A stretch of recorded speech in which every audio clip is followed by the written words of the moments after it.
Good morning, everybody. Welcome to another episode of the Tom Bilyeu Show Live. I am so glad you guys are joining us. This is going to be a wild one, as you would expect in the world the way that it is. We're all trying to make things more affordable, and yet Trump refuses to sign the wildly bipartisan affordable housing bill as a way to get the Save America Act passed. Drew and I are definitely going to be fighting about that. It'll be an interesting time. The Supreme Court gives two big immigration-related wins to the Trump administration. This is an important thing. It's going to be one of the biggest debates of the next 10 years for sure. A Singapore ship was struck by what's rumored to be a drone while attempting to transit the Strait of Hormuz, and that is not close the strait, but it certainly diminished traffic greatly. Thomas Massie calls out Trump for communism, and I'm going to say he's got a point. I have a feeling you guys are going to hate my take on that one, but it's going to be important to talk about. Regulatory capture games are being played right now in AI, all, of course, under the guise of safety. Brace yourselves for that. New York City rent freezes get passed. Man, did I not want to see New York go down like this. It'll supercharge the New York City affordability crisis and most likely justify the seizure of properties. We'll get into the details. Inflation numbers are out, man. Yikes. We have hit 4.1%. That is double the Fed's mandate and up from May. Not good news. But speaking of actual good news, GTA 6 has made a rumored $3 billion in pre-sales nearly 5 months ahead of their release. So, man, if you build it, they will come. It'll be very, very interesting to see what actually ends up coming of that. All right, shout out to today's sponsor, Humble House. QR code is on your screen. You guys, you can get 15% off these incredible hot sauces if you use the code TOM at humblehousefoods.com. Shout out to Luis Morales. He's a longtime fan, super appreciative of him being around since the early Mindset days and for making a product with his wife, by the way, which you know that I love. Trying to make something that has clean ingredients, things you can eat, not be traumatized about what you're putting in your body. And these things are legitimately delicious. We actually had to bring out, these ones are live fire being eaten by the team here because they are in-house favorites. So love those guys bunches. Super appreciate them. Not only being a supporter of the show, but some of the stuff that they do with the way that they are dealing with farmers and getting their ingredients and making sure that this stuff is really clean. So check them out if you haven't already. All right, boys and girls, the biggest housing affordability in decades bill, that is, actually cleared Congress. And not just cleared Congress, but it has massive bipartisan support. That is going to be a very important part of this story. This is beloved by people on both sides of the aisle. These are warring factions. That is the right way to think about what Congress and, quite frankly, the Senate look like. And everybody, not everybody, but the vast majority of people on both sides of the aisle are supporting this thing. And Trump is refusing to sign it. Now, before I tell you why he's refusing to sign it, I want you to understand what it actually is. So first of all, the private equity cap is like the big part of this. So the bill bars large institutional investors from owning more than 350 single-family homes. Now, that might still seem a little bit traumatic, but at least it's the first federal limit. So previously, the PE firms could just go crazy. They could gobble everything up, make things far less affordable. Now, the reality is that they don't actually own a lot of American single-family homes, like something like 0.34%, but they're purchased in really strategic areas, and therefore they can, in a given place, make the prices there go up. Also, I just think it's a terrible precedent in a time where we are struggling so desperately with affordability when it comes to homes.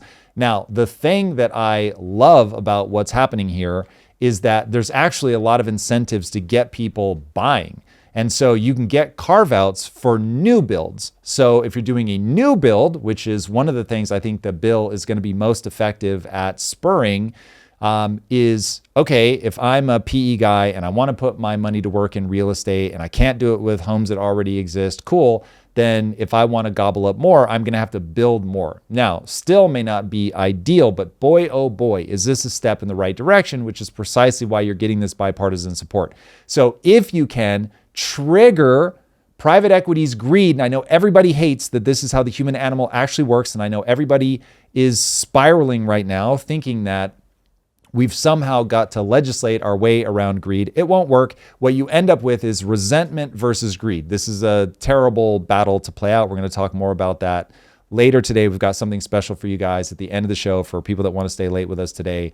We're actually going to bleed into a third hour. I'm going to be doing a full-blown reacts to the DSA sweep, Chevalier, who I think is really representative of that. But that stick with us in the extra hours, if you will, if you want to be a part of that. But if you really want to make things more affordable, you've got to build more. And so anything that's focused on putting regulation in place that's going to inspire people to build, I'm here for it. Now, is it triggering a desire to be greedy and go in and make money? Yes. Is that how humans work? Yes. So is that how we drive costs down? Yes. Is that how we innovate? Yes. Is that how we actually solve the affordability problem? Yes. So getting more people building new things has to be the end goal, and that's what this bill's about. Okay, so there it is. It's sitting out there. This is a thing. It's certainly not perfect, but there's a reason that it has this kind of unprecedented, at least in today's environment, bipartisan support, is precisely because people can actually see from a cause and effect perspective how this is actually going to be good for people who are struggling with affordable housing. With that looming in the air, you've got Trump saying, I'm not going to sign this. And so the question becomes, why on earth is he not going to sign this? This is where I hope we can all share in an absolute hatred for politics, but step down from the emotional reasoning of, I just hate politics. And this is something I find people have a hard time tracking with me. I will often say things in a very passionate way, a very big way, a very animated way, a very emotional way, but the actual words coming out of my mouth are chains of logic. And so I want people to separate emotional reasoning from an emotional presentation of logical steps that you can follow from cause and effect. Okay, so when you look at the way the politics actually work, part of what makes this so grotesque is it is a game of convincing people to take the electoral action that they want them to take. So they've got to convince voters to actually vote for them. And then within the structure of the actual rules of the way that Congress and the Senate work and all of the procedural things, that there are ways that they all go about bullying each other. And so all of that is hideous. All of that is grotesque. I don't know a way around it. This is from time immemorial. This is just how this stuff works. So we're now in the belly of the beast. This is exactly how the sausage is made. Trump is saying, I need to get the Save America Act passed. Now, I think what you're going to see, at least between Drew and I don't know, actually, we'll see. But I think we see that part of it very differently. So I'm like, the affordability housing bill needs to get passed. It must get passed. I think it will get passed because there is so much bipartisan support. But in a very temporary fashion, I think Trump is using it to get the Save America Act passed. So now you can obviously begin to tease all these different things out. Should legislation work this way? Okay, I would say no, but the reality is it just interfaces with the human mind, and this is how you leverage to get things that you want done. This is done on both sides of the aisle, again, for all of human history, at least as long as this kind of government has existed. So I don't think we're going to back our way out of that one with any realistic thing. So now it becomes, okay, should Save America, the act as it stands, be a thing that we're fighting for? That's a very different question, and we will certainly talk about that as well. And then how should we react when a politician is holding something that has this kind of popular support? When they're holding it hostage, how should we react? And I think most people are going to say, well, if I want that thing to get passed, I'm going to be really annoyed about it. If I don't want it passed, then I'm going to care a lot less because, yeah, fuck it. So right now, to at least give the cause and effect, know what goal you have. So rather than walk you through what my take is, know what goal you have and then figure out which path is going to get you there. So if you're looking at the end state of immigration and you're saying we absolutely must put constraints on immigration because you get this tearing apart of the social fabric of your country because people are not assimilating, and you have a side that is running an immigration strategy to get and this is my presentation, to get illegal voters in the country, to increase your body count, which helps you on the census, which then drives your power in Congress. but also they're clearly, certainly in California, pushing for expansion of voter rights to extend into people that are currently have a legal status and are not able to vote. Now, I think that's also being run at a federal level. So that's why I'm gung-ho to see Save America get passed. I want to see people have to prove that they're a citizen before they vote. Okay, but you have to fill in what's your end goal there, right? So that's mine, but what's yours? Now, what are the actions that need to be taken in order to get across the finish line there? And so that's where all of this is now going to play out within the body politic, where they're going to try to take that thing. Hey, I know everybody wants this. Cool. You want this? I'll give it to you, but you've got to give me this thing. And so that is politics. Now, I don't think there's any way that Trump is going to be able to stop this from going through. I think that it would be too politically damaging, but I think that he can leverage it to, at a minimum, force the SAVE Act to a vote. And so that is the way that everybody has to think about this. Right now, it isn't that Trump is saying that he doesn't want that bill to get passed. He's saying, I see how popular this is, and I'm going to use it as leverage. And so that's the moment that we're stuck in. All right, Drew. I feel like you've been teasing me up, like me and Drew are going to clash about this. So it's interesting. I'm ready to fight. When you and I talked about it at the surface level, I thought that this is where we have to look at what of the three things are we talking about. Mm-hmm. So if anybody said, I don't like that this is being used as leverage, I'm going to be, yeah, me either. So that one's easy. I wish that we didn't live in that political reality. I wish that humans weren't like that.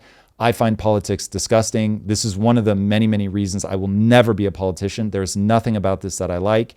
It's all posing, posturing, bullying, all that shit. I just despise it. So that one's like an easy give. But when you get to, okay, should we be trying to push forward the Save America Act, which is what this is about to me. This to me isn't about the housing affordability. The housing affordability, I think, is a yes on virtually everybody, including Trump. So it's like that is going to go through.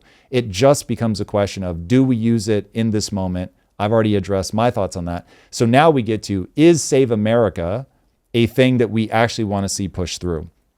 Now, go ahead. I was going to say, can we throw this up on the screen? These are the three paths that can happen with the bill. So Trump had the first option. He can sign the bill into law and make it law. The second thing, he could veto the bill back and send it back to Congress. He could do number three, take no action. This is the thing that people are getting wrong. While as he's taking no action, there's a 10-day clock. 10 days from now, if Congress is in session, the bill will become law without Trump's signature. But if Congress is adjourned, I don't know, for maybe a holiday recess that's happening next week for somebody's 250th birthday. Let's go. Then the bill will then be pocket vetoed and sent back to Congress, and they'll have to start all over again.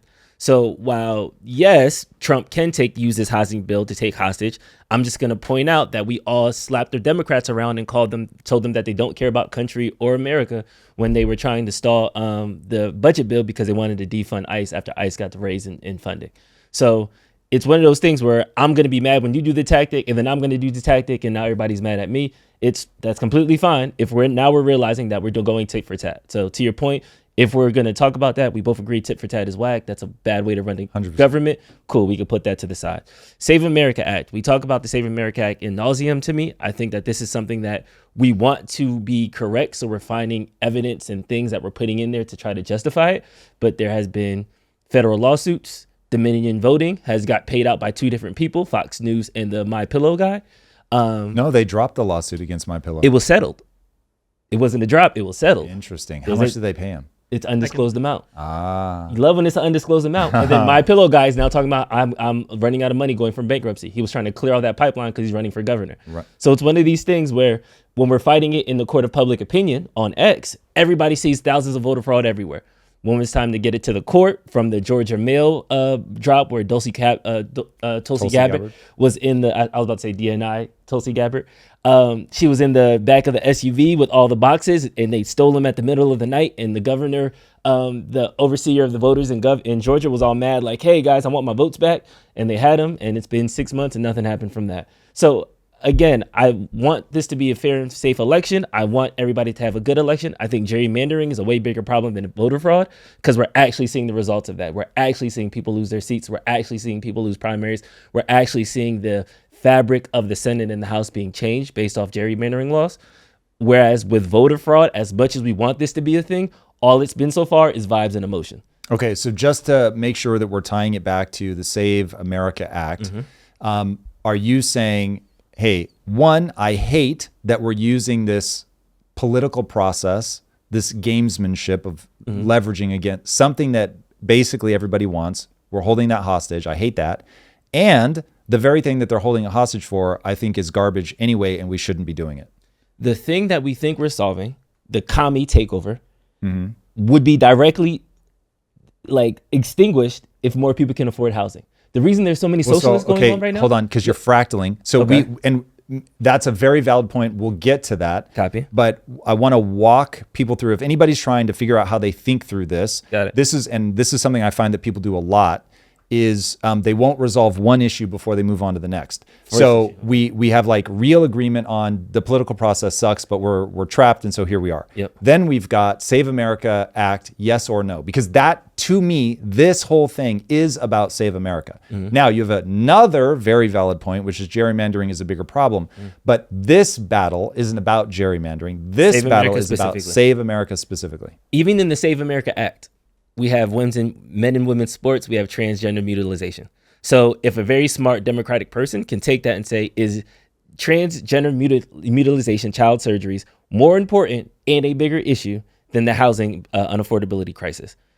I can name 5 people of major cases that are children who are being affected by this. I can name 5 million people who can't afford housing. So again, Save America, if we wanted to say the act versus the housing affordability, I think the housing affordability is more important than the Save America Act. Yes. I think if we go through the Save America Act itself, I'd like that you need to be a citizen to vote. Absolutely. And I have morals and I have principles that I am not illegal. I vote. I don't know any illegals that vote. If I see illegal voting, I would say something. I don't see it. I don't experience it. I don't know. But to just act like the Save America Act is only about election when it's already a pork bill with other things that aren't necessarily important. I think Trump is using this as a talking point, and I think the Save America Act is similar to the Iran war. He's about to he's creating a problem, and then he's going to try to fix a problem that wasn't really a problem in the first place. Okay, so just to summarize, obviously a lot of very valid points in terms of the way that people shove things into random ass bills. That I'll put back in the bucket of the political process itself is deeply flawed. I don't see a way to fix it personally, and maybe we can have that debate another day. But setting that part aside, now looking at just Save America, you're saying I have a priority, and my priority goes like this. Housing affordability is so much more important than the Save America Act. I literally don't give a shit. I'm not even going to think about Save America. I don't see this as a problem, so fuck it. I'm not going to think through it. It's just not a big enough problem. So fuck you, Trump. Put this thing through. Yes. Okay. So that's very clear. My take on this is very different. So housing affordability is critical. It's one of the single most important problems that we have to solve as a nation. But one of the things that I found certainly in the realm of business is if you get the prioritization wrong, then you're really in trouble. And one of the things every entrepreneur has to get good at, and I think of legislators largely as a board of a company, and that company is the United States of America. And basically the policy that they're trying to put in place, they've got the prioritization wrong. So if you essentially keep marching towards either something that is directly socialist, which is what I believe will happen if you don't make sure that the only people that are voting are citizens of the country, for incentive structure reasons that we can talk about, but I'll say let's set aside for a second. If you keep going down that road, I think that is far more foundational and will have much bigger impacts even on housing affordability. So you can just look at what's happening in New York. So for me, without trying to convince you guys to adopt my way of thinking, I'm trying to show you how I think through the problem. Subtle difference, but it's very meaningful. So when I think about this, I'm trying to think, okay, what's the right priority for these to fall into? Which one is more foundational? Who votes in your elections is more foundational than housing. Housing is actually going to be downstream of that. So the people that are voting are going to set the policies. The policies are going to set whether or not housing ends up becoming affordable or not. And so that for me is why you've got to solve that problem first. Now, people voting in our elections are a bigger problem than people affording houses. Accurate representation of what you just said? No. verifying that citizens are the only people voting in your elections are more important than housing affordability? No. Okay. So I thought that's what you just said. Nope. So I'll say it with no words around it. Starting now. Who votes in your elections controls housing affordability. Therefore, you must address voting first, or it will be fruitless what you decide on affordability today, because it will get wiped out. Okay. Period. Okay. People voting in your election. Let's double click onto that, because I have data that shows who needs a house. I have data that how this housing bill can help people get a house. I have data even that when more people own houses, they become less socialist.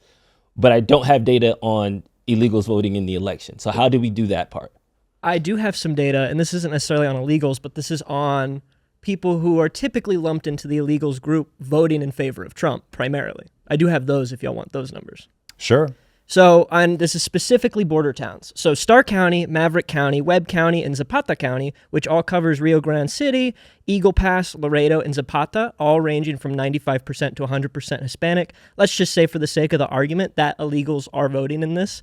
Predominantly, Trump won by a large margin in all of those counties, but they're all border towns. So even then, if illegals are voting, they're predominantly voting Republican. Okay, this is so fascinating. So I think that your analysis on the data doesn't make sense. And so to me, the data is going to look something more like this. In border towns, those are people that are going to feel most strongly that you need to close the border. So the great irony is that in those towns, especially the people that they're likely to be able to pull to get these numbers or in the actual elections, are going to be predominantly the people that can vote. Because I agree with Drew. I don't think that right now we have like some insane massive amount of voter fraud. What I see is terraforming to make sure that we can actually do some sort of amnesty program, so the people that have come across the border for reasons that we'll get into in a minute that really inform my decision making, so that they will be able to vote. Now, I think what's happening in California is ballot harvesting and things that ought to be illegal but actually aren't illegal. So let's tease that out. But what I see us doing is moving ever more towards first of all, illegal aliens count in the census. So that is going to change the power dynamic already. Nobody debates that. Nobody argues whether illegal aliens count towards the census or not. So full stop. The fact that a border town is going to be more likely to feel the effects of illegal immigration is well documented. So you're going to get some of your biggest pushback there. So it doesn't surprise me that border towns are voting for Trump, because he was the guy saying, I'm going to stop people from coming in. It also does not surprise. Even though they're predominantly Hispanic, though? Yes. Hispanics are like the most, hold the fuck on. Like, I came here legally. You got to like chill this out. Well, but for the sake of the argument with illegals, these are border towns, right? So if there are illegal immigrants in these border towns, most of those people probably have birthright citizenship if we're going the Hispanics legally voting route. Well, so hold on. Now you're talking about legal voters, because right now, if you have a baby in the United States, they are immediately a citizen. So if you're talking about somebody that's, 18 years down the road, they're not illegal. So this is where we really have to get specific about what exactly we're saying.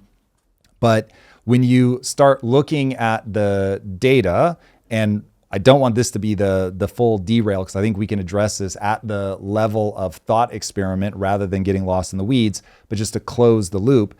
When you start looking at the data there, that the people who come here legally resent the people that are coming illegally. And so the border towns are often wildly Hispanic in population, but they're wildly Hispanic. They've come, they've integrated to some extent. If they're the ones picking up the phone and actually answering the poll questions, they are likely to be legal at that point, to have legal status of some kind. Otherwise, they're dodging those fucking calls. They don't even want you to know that they exist.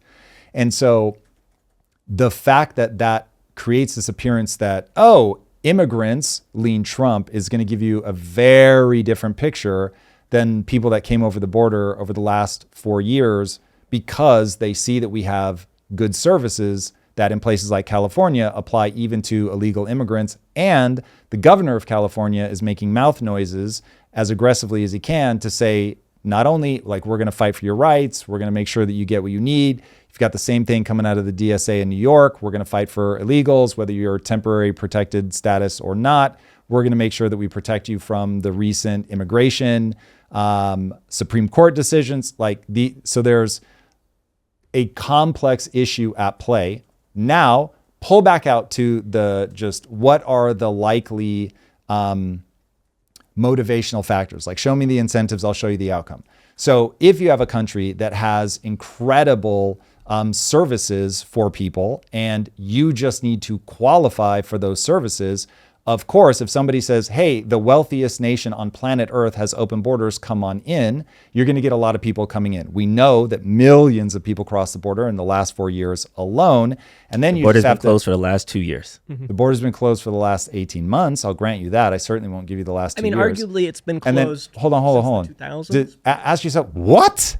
It hasn't been closed since the 2000s. Well, That's the wildest shit I've ever heard That's crazy, in right? my fucking life. I got you out that. It hasn't been that. Deportation slowed under Biden. That is true. But acting as though they completely stopped is a little like misleading. I just want everybody to know. What? Hold on. I want everybody to know we got here because I asked Tom what data do we have on voter fraud. Yeah. No, we didn't. That's not why we're here. What's happening right now? I mean, that's something to the SAVE Act. That was the last thing I said. I said we have data on how many people can afford housing. We don't have data on how many illegals are voting.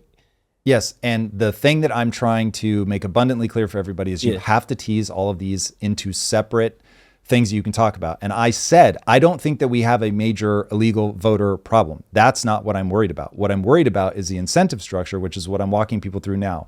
So this is, we have to take these things one at a time. Let's take them one at a time. And what ends up happening in all of these debates is people start conflating everything. They get lost in the fucking weeds and they debate shit rather than pulling up and going, what is the incentive structure? What's the principle at play here? And what I'm saying is, from an incentive structure, and I'm going to say this as a fact, I'm not looking for feedback. As a statement of fact, at least in my universe, if you give services away for free and you tell people who live in countries that cannot get access to services like that live in a country that is falling apart, that has been torn apart by drug lords or by socialism itself. I mean, think about people that have fled here from countries that legitimately their currency's collapsing, things like that. Okay.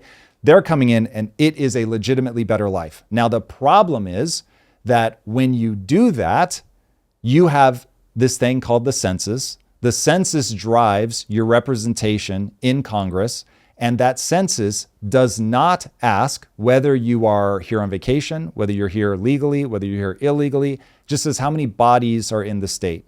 That determines that state's representation at the national level. So now you have an incentive structure for people to come here to get the free things, and they are going to vote for whoever it is that's going to give them the free things that they came for. And you have one party that is beating the drum that, hey, we're going to give you that.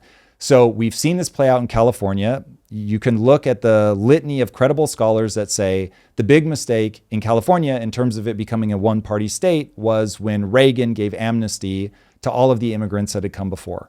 And so they all started voting blue because those were the policies that made the government bigger, made social services bigger, and got them a lot of free stuff. So now it's like, not only do we have historical evidence that that's exactly how people end up voting, but we can follow that chain of logic.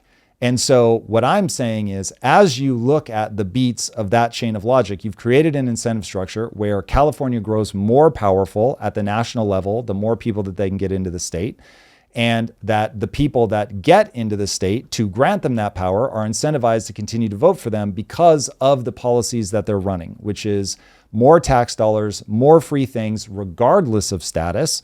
And so if you have any concern at all about this country becoming a one-party state, which I would have tremendous fears, left or right, I do not want a one-party state country. That is exactly how you devolve into madness. So we have a grease chute pipeline that we watched over the last 4 years pre-Trump. So it's not exactly the last 4 years, whatever, going back a year and a half, the 4 years before. So during that period, we had, I don't think anybody's contesting this, millions of people, except for maybe Ryan, millions of people came across the border with that incentive structure.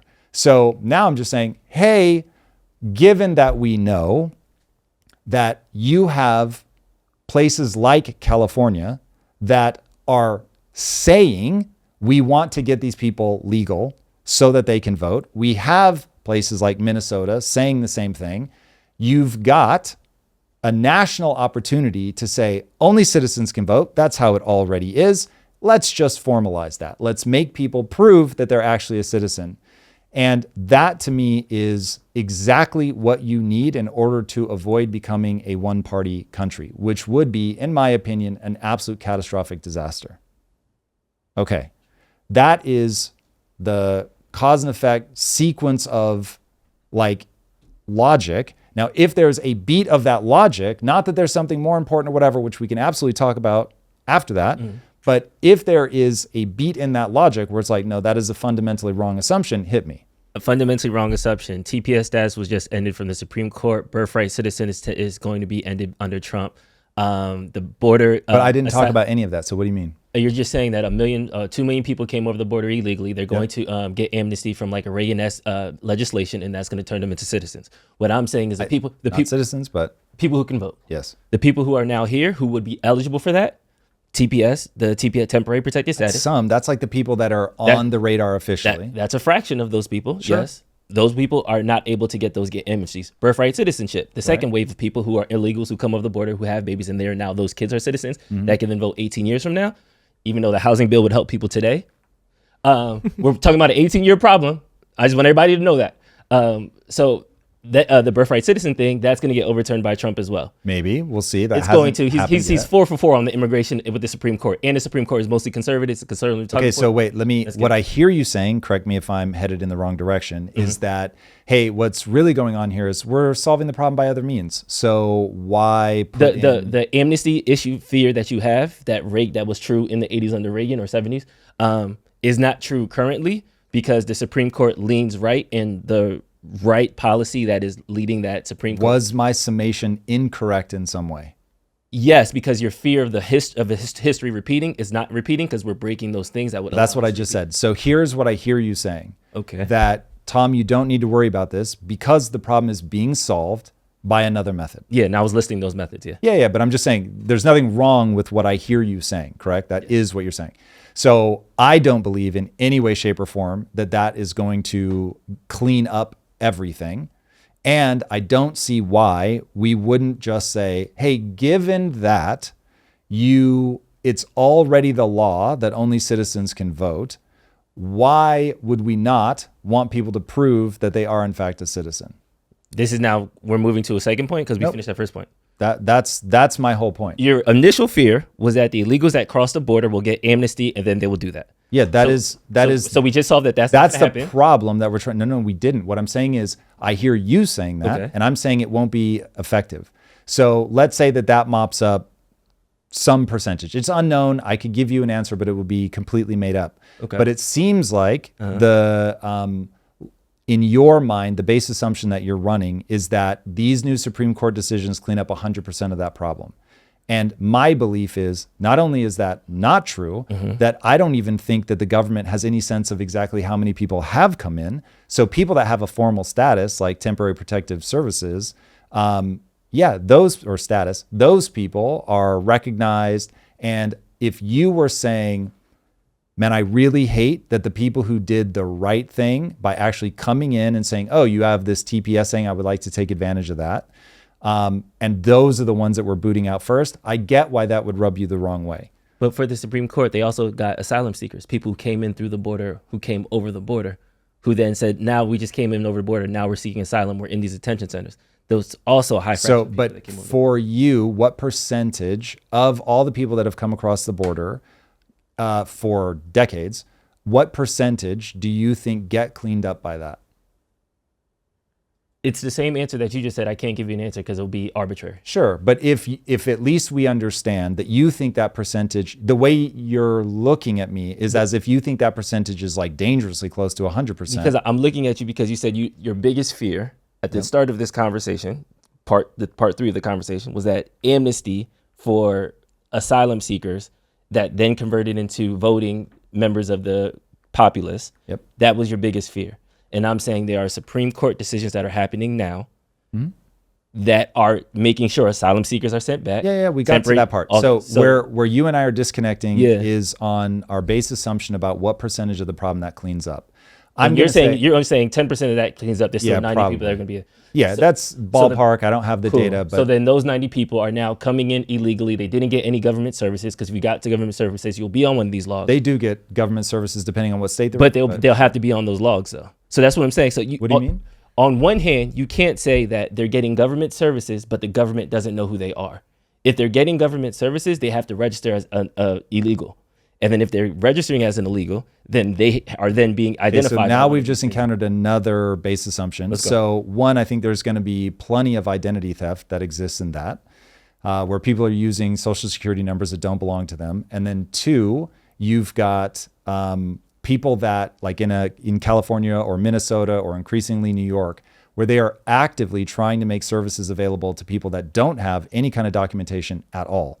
So now we run the risk of now fractaling over into another problem, which is, are illegal immigrants actually contributing more than they take and all that stuff, which we can't talk about. I've done a whole video on, but is all of that stuff, we don't need to litigate each one of those points when the reality is we can find the terminal thing that we disagree on, which is you think either the problem isn't a big deal, or maybe it's even just that people should be able to come here, or the problem is already cleaned up by these Supreme Court decisions. And so if our terminal collision where we go, okay, cool, I understand your position, I disagree, which is perfectly fine. I'm actually not trying to convince you. I'm just trying to tell you what my position is. Yeah. So if you're like, I think this cleans up the vast majority of something that already isn't really a big problem, that's what I hear you saying.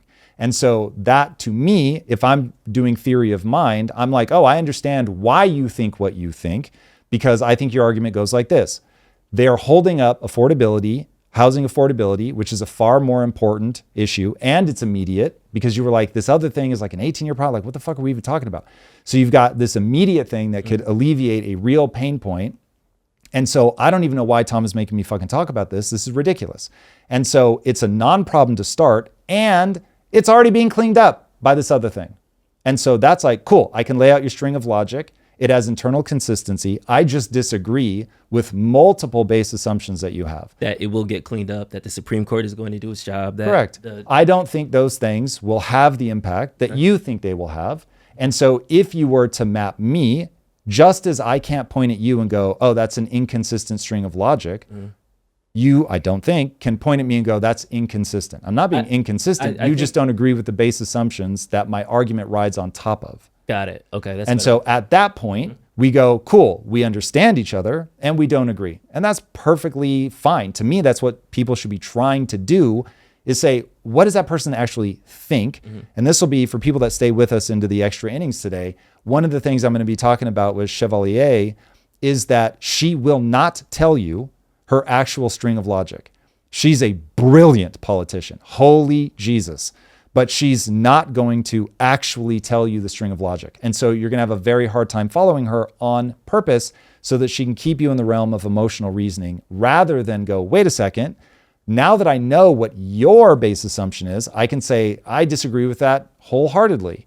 So when you understand somebody and you can identify like what the base assumption is that you disagree on, then you can like drill into that and then you can have a debate. So what I hope we have effectively done here is lay out why we each think the other person is crazy, but I don't think that you're inconsistent. Your argument has internal logic. I can follow it. You were able to articulate it. I can say it back to you in a way that you recognize. And so it's like, yeah, cool. We just disagree. That's where now the debate could live somewhere fruitful. I think it would be bad TV, and I'm sure we'll do it another day, but it's like, now you can get into, okay, cool. That's what we have to argue. We have to get into, what is the Supreme Court decision actually going to do? How many people are actually here? Are they getting access to these things that Tom worries about or not? Will they actually be able to vote, or is this asshole just worried about something stupid? I'm not disputing that they're getting access too. So I think I'm just saying, now we know where the point of real conflict is, and we can go ham on that stuff, because now we're down into values, we're into cause and effect. Once you're at values and cause and effect, great.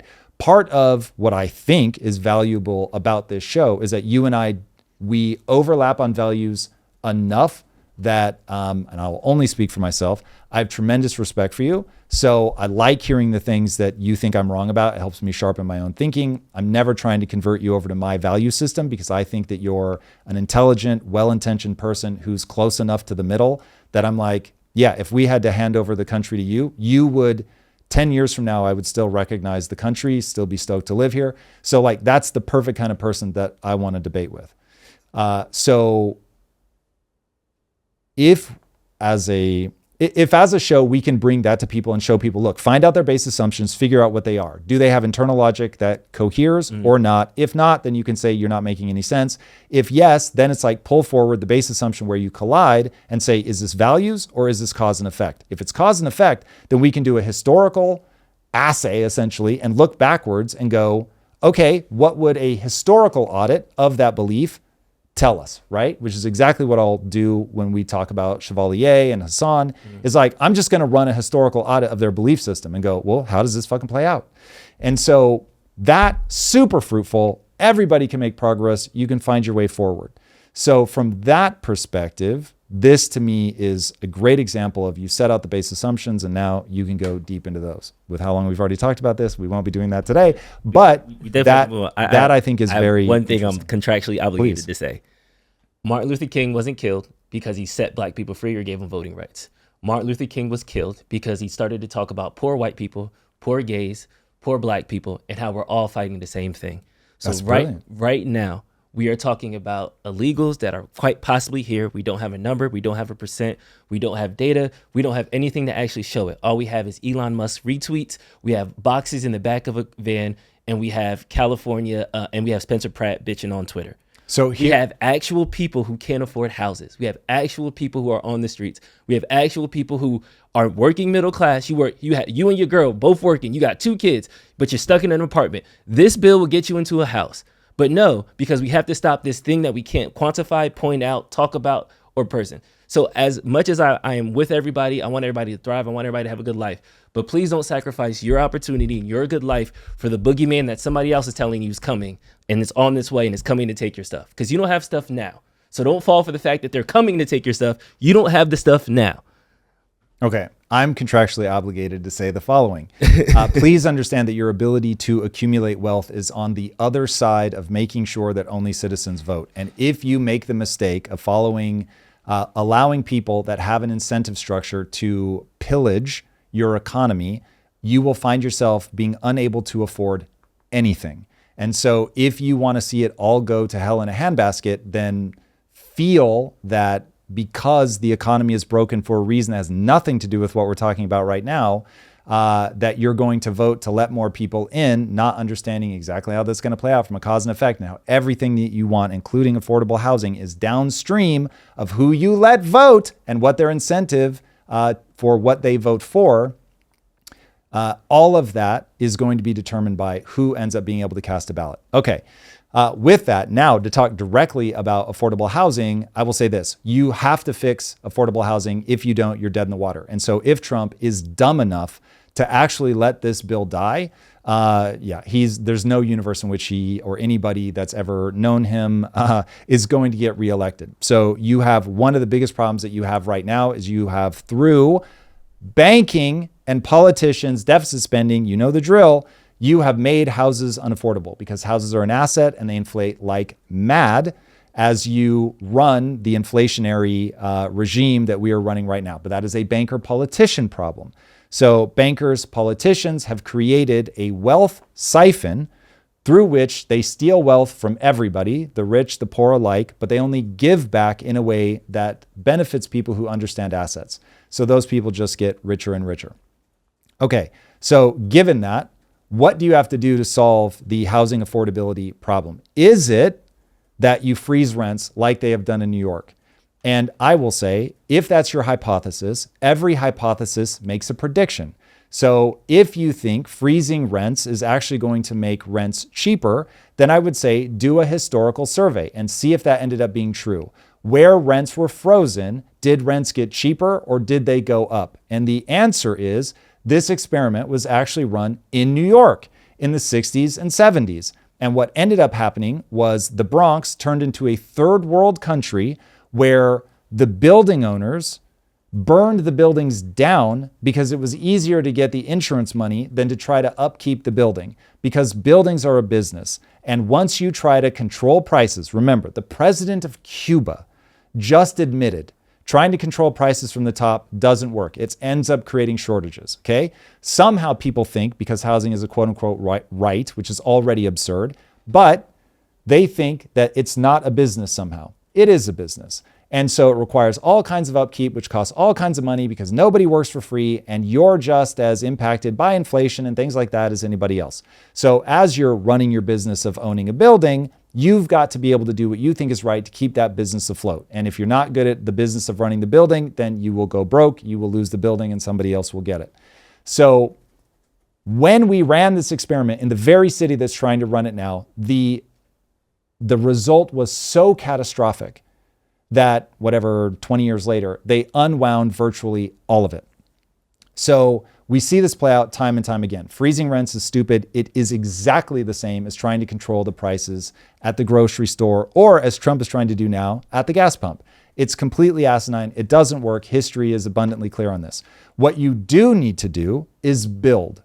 Now, that's why I'm excited about the very imperfect bill that's being put forward that is far, far, far better than what we have now. So if you really want to help people and you really want to make housing affordable, the only question you have to ask is, do you let landlords charge whatever they think is right so that we're not freezing rents and making things worse?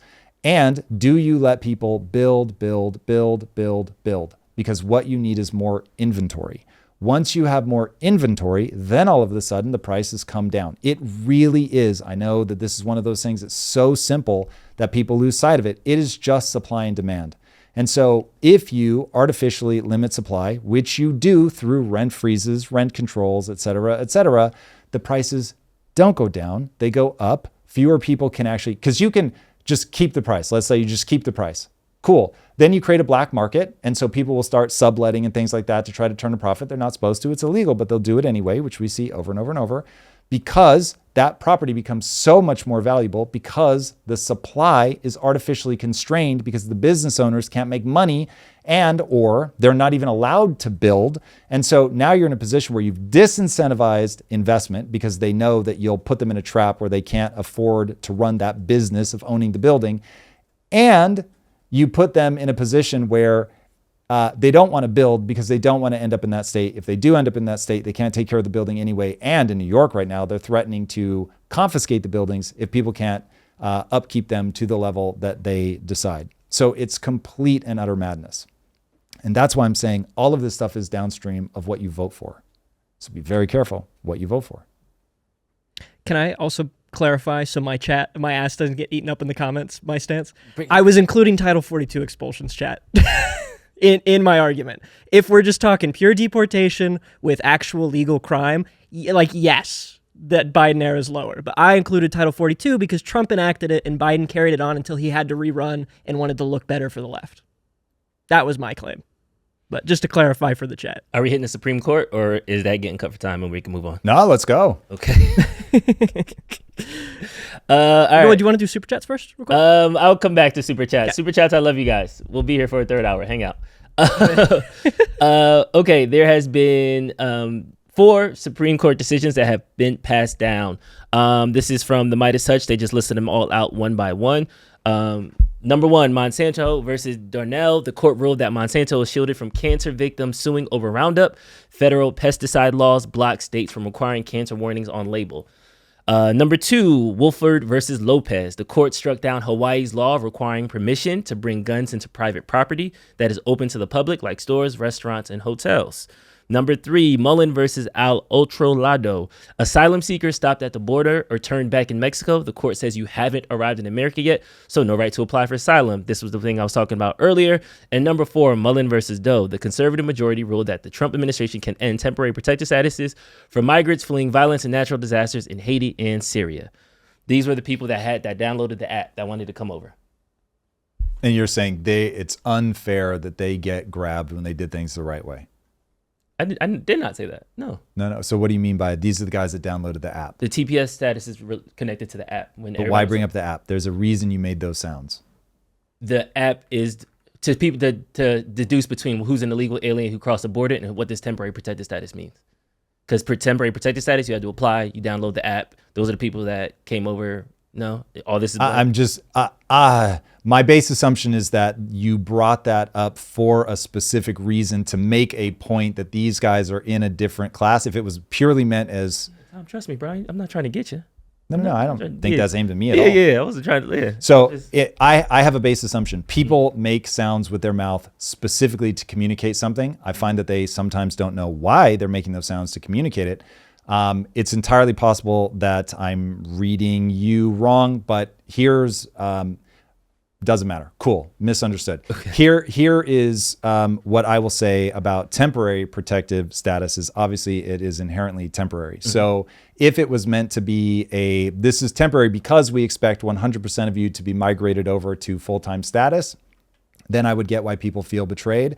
I don't know enough about the actual definition of what TPS is designed for, but clearly, it is not meant to be a permanent status. So if this is the Supreme Court ruling that, hey, regardless of what you originally wanted TPS to be, this is something that should be given back to the executive branch. It is meant to be temporary. And so anybody that comes in on TPS, they're going to be eventually handed to the executive branch for them to make a decision about. Cool. That is exactly what we put the Supreme Court in place to do. So that one I have no beef with. Now, the Monsanto one is horrifying. And so I think this is bad. And what's crazy is I think the Trump administration under Kennedy would be the first to admit that you want vaccine makers to be able to be sued for creating health problems. So why the actual fuck would you not be consistent and say, yeah, you can't have people using chemicals that knowingly cause cancer? And if you're saying, like, let's be the most charitable that we can be, I do not think this is true, but just being psychotically charitable.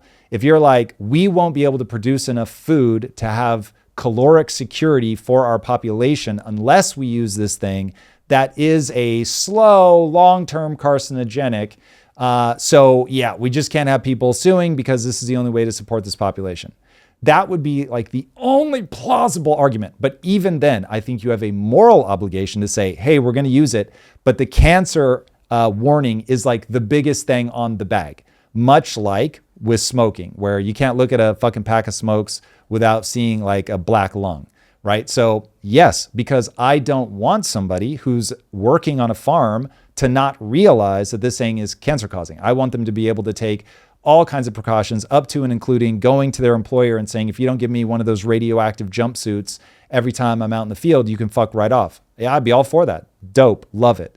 So on this, I think it's crazy. You should be able to sue because, again, that was me being obscenely charitable. I think the reality is this is just the big ag or whatever we're going to call Monsanto having the political capital and dollars to be able to get people to go, yeah, no, that makes sense. Cool. Don't tell anybody that this is a carcinogenic. Just keep putting it on everything. I think it's a terrible fucking idea. And it's stuff like this. There's no way that Kennedy is on board with this. So I'd be very curious to hear the internal machinations of like what that's like. But anyway, that one seems stupid. I don't know what the actual angle. I'd have to read the Supreme Court decision to see what they're queuing off of. But yeah, on that one, I think people should be able to sue. This is from Thomas Massie. This is correct. I attended the Supreme Court arguments. Trump's DOJ argued alongside Bayer and Monsanto that because the EPA has already blessed glyphosate, no state government could require labels disclosing cancer risks. The EPA and DOJ in this instance was only there to protect Bayer. And he retweeted somebody that was MW4 Liberty. Today's ruling in favor of Monsanto proves that what I've said for a long time. Government agencies don't protect citizens from large corporations. Rather, they protect large corporations from citizens. Our government is illegitimate, and no, your side is not going to fix it. I definitely agree with their last sentence. Amen. So here is the bad news. Government itself is, I mean this as an analogy that by its truth will be an indictment, but the out of context phrase I'm about to say is going to seem like I'm trying to be provocative. I'm not trying to be provocative with what I'm about to say. I'm trying to draw a parallel to something else that behaves in a similar fashion. The government is like a cancer. The cancer quickly realizes it needs to pull all resources to itself. This is how cancer actually works. And then it tries to wall itself off through literal molecular signaling to tell the immune system, you dear voters, I'm not the problem. Ignore me, move on to the next guy. And then it will often like build a capsule around itself so that the immune system can't get in and kill it, which is precisely what it's meant to do. So the cancer pulls blood vessels to it, encapsulates itself, signals that everything is fine, and tries to grow as big as it can. And the very mechanism that makes it cancer is that the cells no longer have a self-destruct mechanism. So every cancerous cell should detect, oh shit, I'm cancer, and self-destruct, blow apart. That's how it's programmed. This is how you live. And, for as many times as your cells divide, most people don't get cancer until they're very, very old. So it's really, the body has extraordinary ways of dealing with this.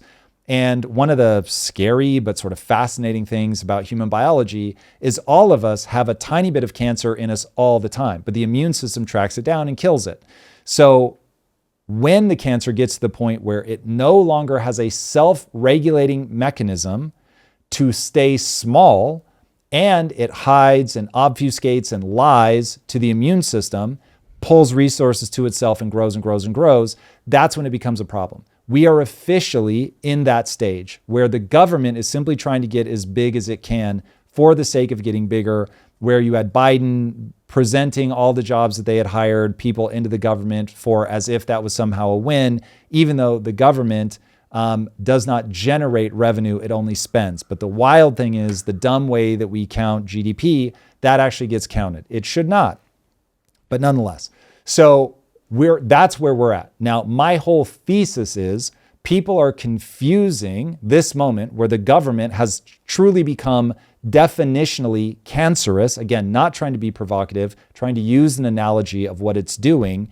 It has become cancerous where it's grow at all costs, get as big as you can, pull as many resources in as you can. There's never too much tax dollars, just more, more, more.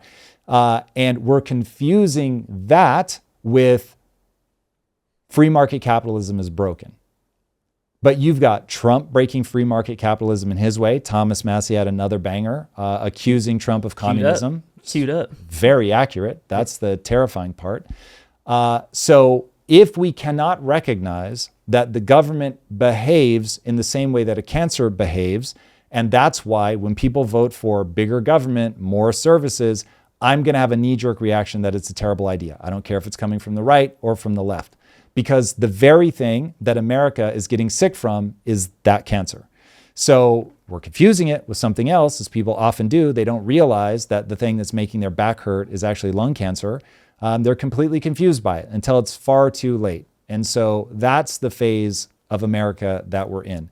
Now, there are treatments that could cure us from that cancer, but boy, oh boy, people instead want to drink apple juice, like my man Steve Jobs, and they just fucking die.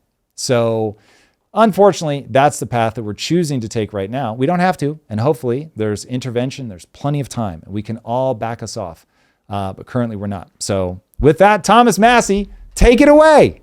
Republicans decrying communist involvement in the Democratic Party just looked the other way when this administration nationalized ownership of these private companies. Intel, 10%, MP Materials, 15%, Lithium Americas, 5%, Trilogy Metals, 10%, and US Steel, quote unquote, golden share. Yep, this is all obscene. Now, here's where this one gets super fucking weird. So let me be very clear. This is obscene. Trump should not do this. This is the American economy with Chinese characteristics. And I say that a little tongue in cheek, but it's literally the American economy with Chinese characteristics. This is Trump saying, you know what? The government should really be involved with keeping these companies going. And, let's make sure that the American people benefit from it. And so we're going to give them a piece. Now, at a high level, that sounds lovely. The American people should benefit from the companies that we're building, especially in a time where people are not able to make ends meet because of the hideous banking and politician cabal that is here to destroy middle America and anybody that doesn't own assets. So all of that is just patently ridiculous. We should not want him to do that. We should vote him out of office for doing it. We should not elect people that want to do it. Now, having said all of that, there's a difference between China now and Cuba.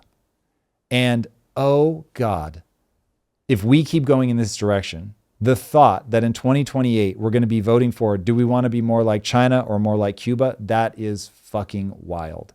we should want to be more like America. Unfortunately, though, there's a really big difference between China and Cuba. And so this is where I know no one is going to understand my take on this, but it looks like this. This is corrupt. This is horrible. It's not corrupt. He does corrupt things. This just isn't one of them. This is self-defeating. It robs us even farther of the free market. It is just, here's what's running in Trump's mind. I'm mind reading, which means that I'm not going to be 100% correct. But the reason that I say this is the US economy with Chinese characteristics is he understands, because of what China went through, that you can't do Cuba. Cuba kills people. So you've got to do something different. He looked at America and said, whatever you guys are doing is working. We want to do some of that. Technically, it was Deng Xiaoping. Anyway, Xi's the keeper of the sepulcher now, or the scepter now. So he says, we're going to keep doing this. We need free market capitalism. We need people to be able to get wealthy. Remember, China has more inequality than America. So we're going to allow people to get wealthy so that we can pull people out of poverty. And everybody rightly says that China has pulled more people out of poverty than any other country in history. It's extraordinary. What China did is patently extraordinary. And the bad news is that they didn't give up the authoritarian rule to do it. So they've built this way of negotiating against the rest of the world for dominance. And in doing so, they've created basically a new kind of economy that we call communism with Chinese characteristics. Now, it's ironically the reverse of the American economy with Chinese characteristics. So China is trying to run it like a communist dictatorship, very light on communism, very heavy on dictatorship, very pro-free markets. The US is the opposite. Our base state is a free market, and now we're layering some of the communism dictatorship on top, where we're saying, no, we are going to start from the top down, saying what companies live and what companies die. Because make no mistake, if you own 10% of Intel and Intel's in trouble, then you're going to make sure that they get the loans or the bailout or whatever they need, because the American people are tied up in it. And that will be the excuse. And that will be how you get Americans to be like, yeah, I own 10% of that, because that's effectively part of our national, our sovereign wealth fund. So people will actually now think that they're able to pick winners and losers, and slowly over time you will lose competition, and your once beautiful free market capitalism calcifies into bullshit, and you just can't understand how you're now failing in the world. But that's how it's going to play out. Okay, but we really do have to differentiate between what China learned and how they pulled themselves out of unimaginable grinding poverty, killing 45 million of their own people by starving them to death. That's the Cuba model. And the model where they realize, okay, we have to have free market capitalism. We have to let inequality grow because some people are just more talented at making money than other people. But we're going to keep control of it so that we can get everybody to work in a coordinated fashion, which is why it works so effectively on the world stage. So it is far better than what the DSA is clamoring for. So I will continue to draw a line between what the DSA is calling for and the Cuba-style danger that is, because it will break the engine of prosperity for reasons we'll go into later, versus this, where China's showing you create a very fragile style of government, because once they're wrong, oh shit, all hell can break loose. But you do realize that you have to let people get wealthy. You have to foster innovation. You have to scale your economy. You have to grow your way out of problems. And once they realized that, they became a behemoth. So now I would much rather see us be America. Lean into the things that make America great. Actual freedoms, freedom of speech, freedom for people to make a decision on what company they want to run. Let people vote with their own dollars and their own feet versus the government trying to create a sovereign wealth fund out of companies. What they should be doing is creating, hey, you're born, awesome. You're now invested in the US stock market as a whole, like an S&P 500, where you qualify and you're on the list. If you don't qualify, you're off the list. And that's just constantly being updated. And every American is invested in the American stock market. That would suddenly make people care very much about whether the US economy is thriving and growing, but they won't care about any one company. And that is precisely where you want them to be. That reminds me of a Peter Thiel tweet or email that he sent out the Mark Zuckerberg into the Facebook team Years ago. Nick, I certainly would not suggest that our policy should be to embrace millennial attitudes unreflectively. I would be the last person to advocate for socialism. But when 70% of millennials say they are pro-socialist, we need to do better than simply dismiss them by saying they are stupid or entitled or brainwashed. We should try and understand why. And from the perspective of a broken generational compact, there seems to be a pretty straightforward answer to me. Namely, that when one has too much student debt, or if housing is too unaffordable, then one will have a negative capital for a long time, or find it very hard to start accumulating capital in the form of real estate. And if one has no stake in the capitalist system, then one may well turn against it. Yep. And I feel like we keep thinking that these commies are coming out of the ground and they're like, ooh, like they're the boogie monster. It is all cause and effect. A wise man once told me that. Yeah. So if enough people don't get starved out, when too many people get hungry, they start to get a little bit anxious. And last thing about that, the American dream was not in the Constitution. Founding fathers didn't say. It was a mortgage marketing campaign started in the 60s. So the reason it caught fire was because now you're part of the American dream. You're bought in. You got a piece of America. You are now Team America. And that immediately stopped the wave of communism. It's because when I'm a part of the system, I care about the system. When I'm not a part of the system, I don't care about the system. So I think we need to stop there's other mechanisms that we can do that I think will directly tie to the result of this. Yeah, I agree wholeheartedly. So it's interesting to see somebody who is so hated say what is one of countless things that he said that are absolutely brilliant. And this is why I'm saying, yeah, this is all cause and effect. We have to be able to map it out. The problem is the energy on the left is the DSA, which is literally a suicide pact economically. And if we go in that direction, we will make this worse. Now, this is where I just wish I could get people to read about history. Read about the French Revolution. It is the most eye-opening thing in the world, because guess who doesn't rise up? The working class that is supposedly being the most abused. Guess who does rise up? Overproduction of elites. The people who grew up believing I'm going to be part of the elite class, I should be rich, I should be powerful, and I'm not, I'm on the outside of the system, and so I'm going to take it down. Once you realize that, oh, this is the overeducated person that cannot find that power position that they thought they were going to have because we have so many people falling into that class. And revolutions tend to start not at the moment where things are the worst. They tend to start as things start getting better, but the people still don't feel like we have met their expectations. And when you hear their expectations, which are patently absurd, I'm talking specifically about the DSA, that's when you realize, oh yeah, they're gonna come for your necks. The problem is, just like in France, they don't end up building something beautiful on the back of that. They end up waging a war all across Europe because they were just killing each other so much that the crazy strong man known as Napoleon comes in and is like, oh, I know what to do with these guys. And he points them at Europe and tries to confiscate all of Europe's land and wealth, because once people turn murderous, man, it is hard to turn off. So because it is born of resentment, it is such a negative, constrictive way of viewing the world. And so it's wild hearing people like Chevalier talk about, we need something of hope and promise. It's like, that's not what's on offer. So we have to be very cognizant of what actually causes people to feel iced out. The baseline answer is they don't own assets. And whenever you're running an inflationary regime, if people do not own assets, they will get poorer. And that is what people are responding to. Now, why houses become a thing is not because they're an asset per se. It's because it is the only asset that when a man and a woman are doing the mating dance, that the woman is going to pressure the man to buy a house, and both of them completely understand it as this is a valuable thing. And it's a valuable thing that I really want. Now, the great irony is the reason that Pokemon cards have performed so incredibly well as an asset class is it is a thing that people have an emotion pull towards because of nostalgia, and they know that it's valuable and it goes up in value, and they can buy it for cheap. If houses were working as they should, Pokemon would cease to exist.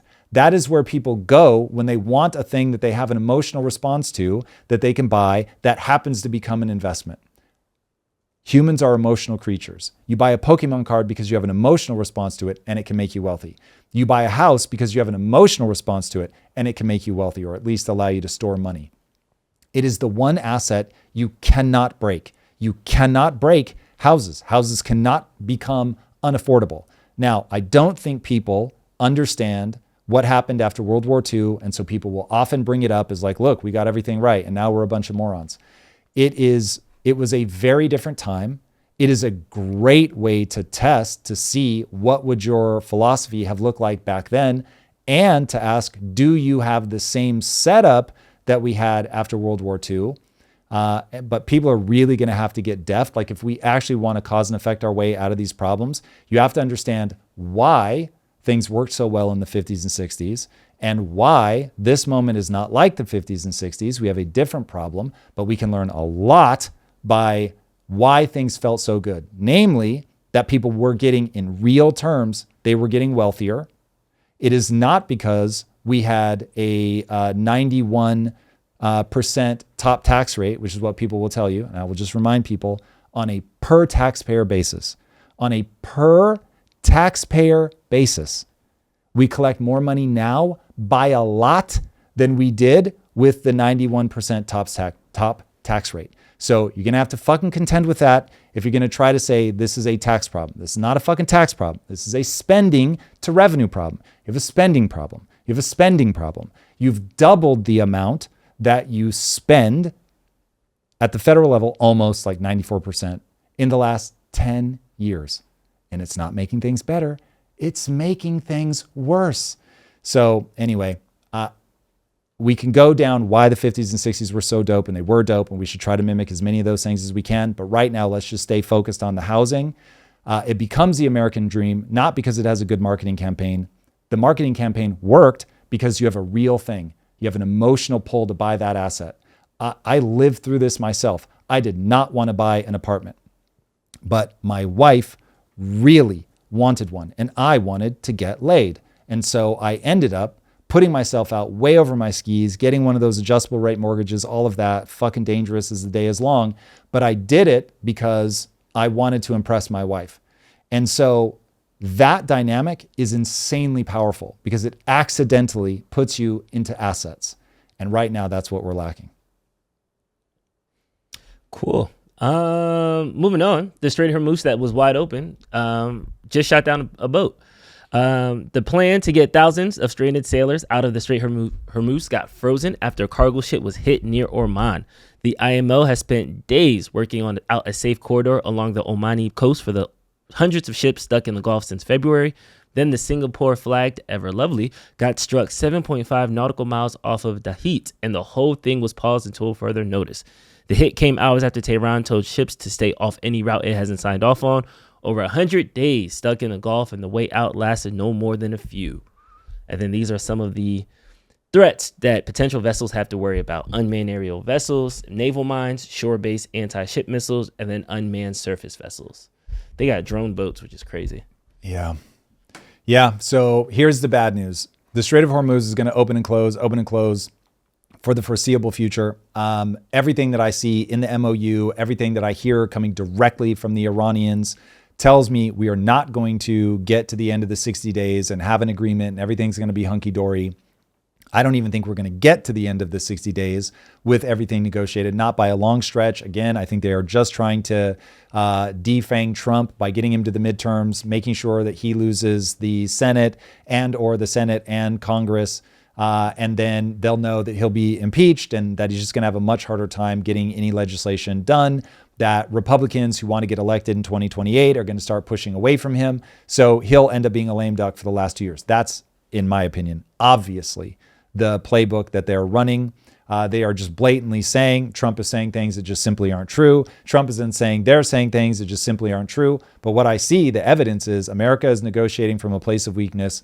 If for no other reason than through asymmetrical warfare, they can shut down the strait at any time. And they now have the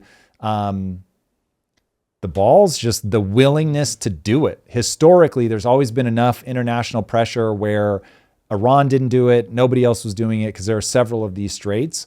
And so now it's like Iran is going, hey, Oman, listen, you control your side. We'll control our side. We got this whole thing. We're the most narrow part.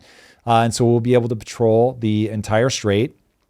Oh, and by the way, dear Gulf countries, if you guys want in on this, get in on it. We'll give you a taste.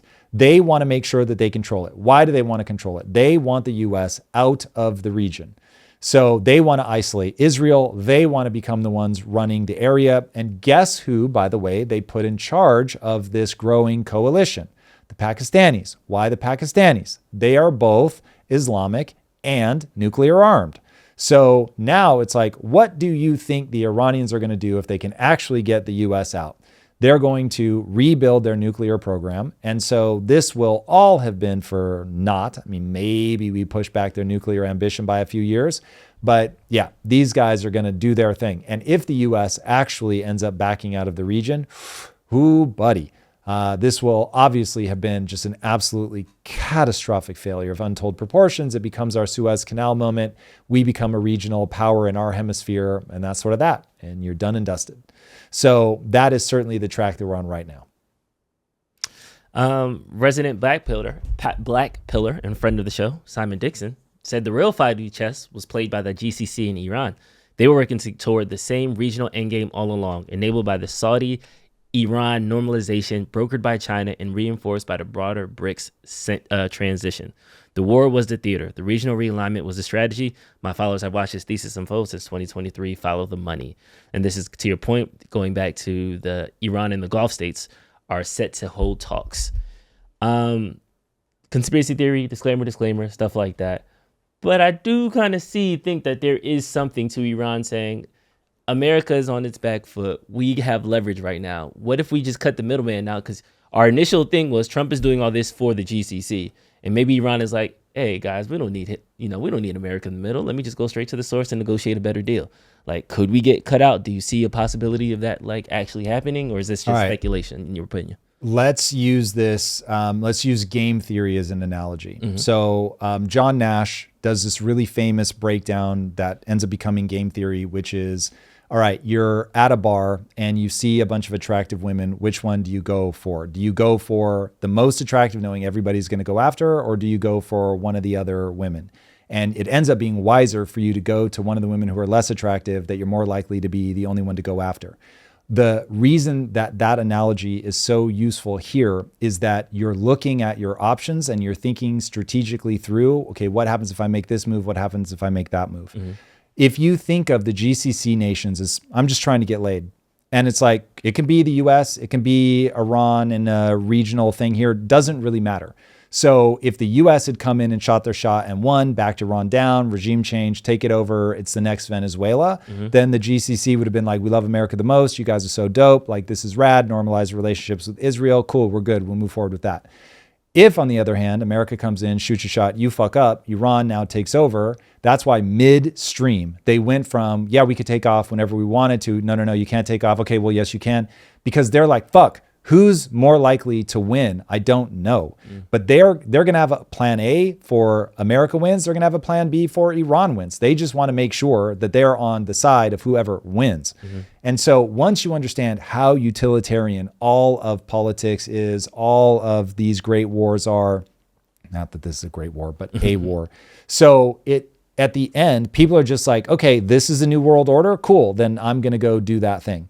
So I think ultimately everybody's agnostic, just like the US has a backup play. All right, cool. We tried to reestablish ourselves in a much wider part of the world. We tried to isolate China, didn't work.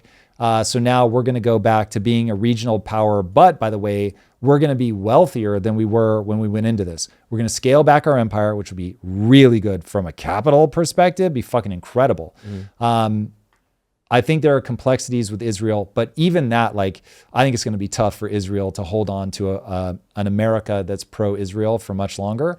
So now it's like, yeah, fuck them. Like, it plays out how it plays out. We keep our whatever $3 billion a year, not worried about those guys, not worried about the GCC. We produce more oil than Saudi Arabia and Russia combined. Who the fuck cares? And so we're just going to double down, do our thing. China's going to be its thing. We'll tell them, you've got to stay the fuck out of the larger North America, which technically goes all the way down to South America. But like, you're going to stay out of our part of the hemisphere. Europe can do its own thing. We're the fuck out of NATO. But like, people are going to be real confused if they don't understand. Even if America scales back, we are still a gigantic economy. And by the way, and this is something I don't think people understand, China's economy is, from a GDP perspective, you could say it might be bigger than the US's. Who the fuck cares? They sell a bunch of stuff. We buy a bunch of stuff. So everybody's going to dick ride America. That's just how it is, because you need our money. And whoever is going to be in charge of America, if they understand that we're not an empire anymore, we've got our little neighborhood, but holy shit, our neighborhood is the wealthiest neighborhood in the world. Everybody wants to do business with us, and literally look at the charts of foreign investments pouring into the US, which I have a feeling, this is just a feeling, but I have a feeling you can track the amount of money pouring into the US on a chart with the housing crisis in China. That people are like, whoa, there is nowhere else for me to put my money other than the US. And so you've got what the US is doing in AI. We're currently the leaders, though we may try to really fuck that up, but we're currently the leaders in AI, which is the hottest technology on planet Earth. Everybody is doing money printing. So it's like, yeah, fuck. I'd still rather be on the US side of this for now.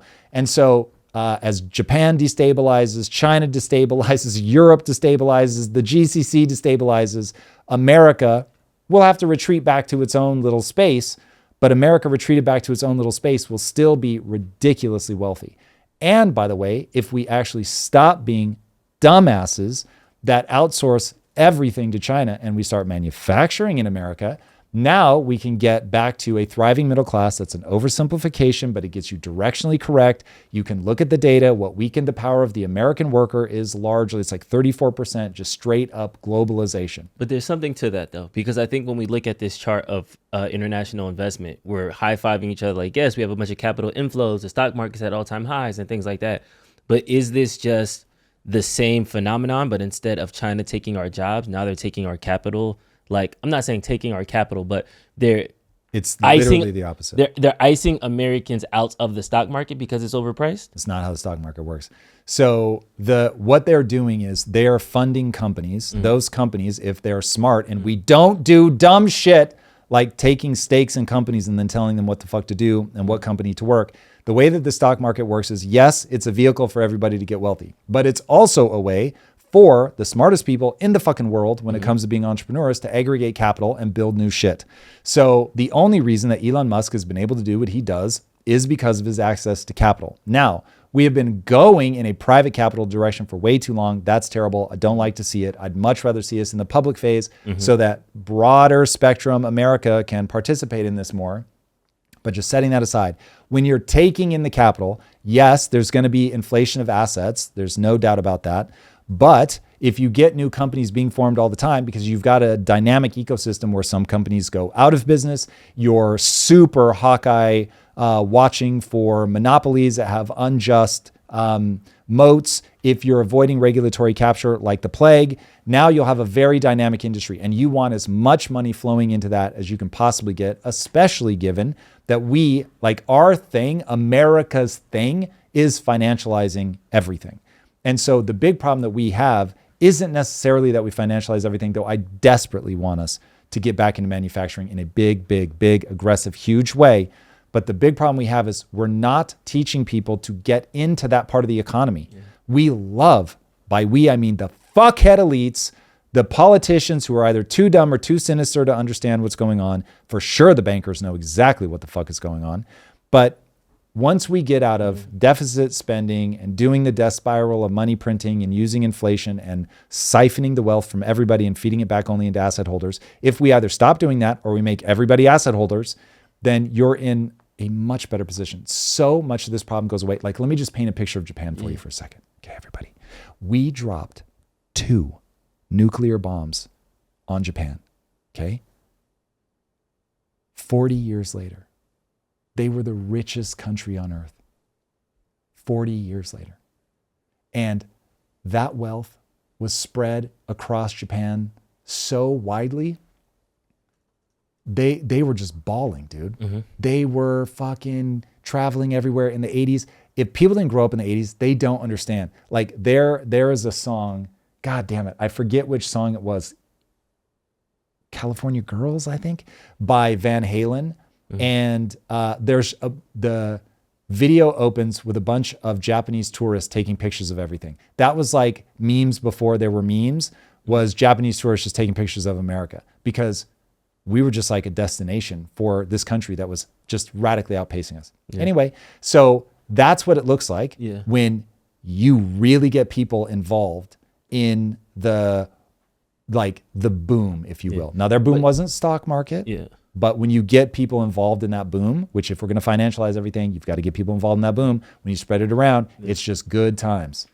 To your point, though, the politicians, the elites, and things like that, the people that are shaping policy in the country, are they conflating? Because every time we talk about the stock market, we talk about it as a proxy for the U.S. economy. The U.S. economy is booming. Stock market's new high. Things have never been as higher. But when foreign investment is 10x, 8x what it was 10, 20 years ago, that inflates those numbers, and that shows a success metric that might not actually be there. And then that's where I'm just saying, like, can we be blinded by the fact that stock markets hit a new high, that we're not addressing actual things that Americans need because the foreign investment in the stock market pushing those assets higher are being clouded? Sort of. So you can feel a thing that you know is a problem. And so when you look at that number, you don't get excited. But the problem isn't that the foreign dollars are coming in and inflating the asset prices. The problem is that people don't have access to that because they don't understand it. So it just drives more wealth inequality. So if you look at this chart and you go, okay, cool. Hey, one side of the fucking equation is working, but the other is the discrepancy between productivity and what the average worker is capturing. So until I think it was in the 70s or 80s, you start getting a break between what I don't think it maps to 71 like that, but you do start getting this break between the productivity that a company is able to generate and then the average worker, how much of that productivity are they able to capture? And so you've got to get back to a place, and you can't do it from the top down. This is what drives me nuts. People will often get the problem right, but they get the solution wrong. And so you've got to create an environment where the worker's in a stronger position. The single biggest thing that you can do, it's not unions. You can look at the fucking numbers. It's not unions. The single biggest thing that you can do is to deglobalize so that there is, whether it's tariffs or something far more brilliant, but you've got a reason why the companies need to be here. They need to make shit here because you want to put workers in a position where they are able to build their skill set up. You can actually track this. Industry calls for more talented workers, but at what rate? And so if you get people getting educated faster than the corporations call for talent, then they find themselves, you get an overproduction. So they become cheap. But if you get the other way, like industry really needs talented people, but they're just not able to get as many as they need. Now they're all fighting for the ones that are awesome. And so that start putting workers in a better position. But we've got to get back to a workforce that is more powerful. But all the things that we put forward are born of resentment. And so all those ideas come from the left, and they're universally stupid, and they will end up breaking the actual engine of prosperity. That's the problem. So it's like, what are the things that we can do to make sure that the economy is functioning, that new companies are starting all the time, that we have people starting small companies that are going to like have access to, that broad spectrum of people. And so that's where we've got to get people focusing. Now, everyone knows my preference. I would rather they just stop stealing from people that save money. But if we could do that, plus get people into assets, plus make sure that we recognize that workers have to be in a better position or we are fucked. You started this by saying it's an education problem. If we educated, you said when we were talking about the inflows in the K-shaped economy, people not capturing into the... They don't know about assets. They don't know. Yes, education around assets. Correct. Is this something that if we just started a education tour, we showed people how to invest, we matched them $10 for every $10 they put in? I'm being facetious, but like if we actually educated the masses and more people got into the stock market, do you think that would solve the inequality process? Yes. Mechanically, it would solve the problem. Copy. So it's the same. It's actually better than owning a house because owning a house takes so much upkeep. But if if from the second you were born, you were getting money put into instead of like Social Security, you were getting it put into something like the S&P 500. And that's just compounding in the background. It's growing and growing and growing and growing. And the government is just pulling something out of your paycheck and putting it right into that, like they do with Social Security. And now that it's going to go up and down, as stock markets will, but because you're effectively forcing them to save for almost 2 decades before they're going to touch it, there has never been a 20-year period where somebody wasn't better off than where they started. Literally, not since the stock market came into existence. Agreed. So it's like, that is where, oh my God, that would be a win. Like I can imagine parents, I mean, think about you with your daughter. Imagine when Trump's like banging on about the stock market is at all-time highs, you know that in 4 years, your daughter will be able to start drawing some of that money. You'd be like, fuck yeah, like keep going. Like, yeah. Drive that higher. Go. Because you're participating in it. Your daughter's participating in it. Now it's not a thing that happens to somebody else. It's a thing you directly benefit from. And then I would like to think people would get paranoid about, hey, don't as the government, you're fucking dumb.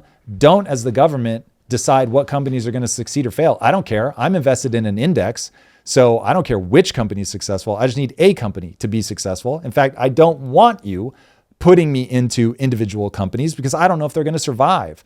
Because OpenAI, Anthropic, they may legitimately not survive what's happening in AI right now, which is why both of them are going for regulatory capture. Because they're like, the government is slowing us down now because our models are getting so powerful that they're actually scary. And so that's slowing down. And corporations are like, hey, this doesn't do all of the things we needed to do yet, or at least the cost structure isn't there. So now they're pulling back. So now you've got this insane debt that continues to grow. Plus you have interest rate payments you have to make. And you're getting a slowing down, a double whammy of government is slowing you down. Plus you're getting the slowdown of just corporations being like, we got a little out over our skis here. We're going to back off. Now you're like, fuck, I don't know if we're going to survive.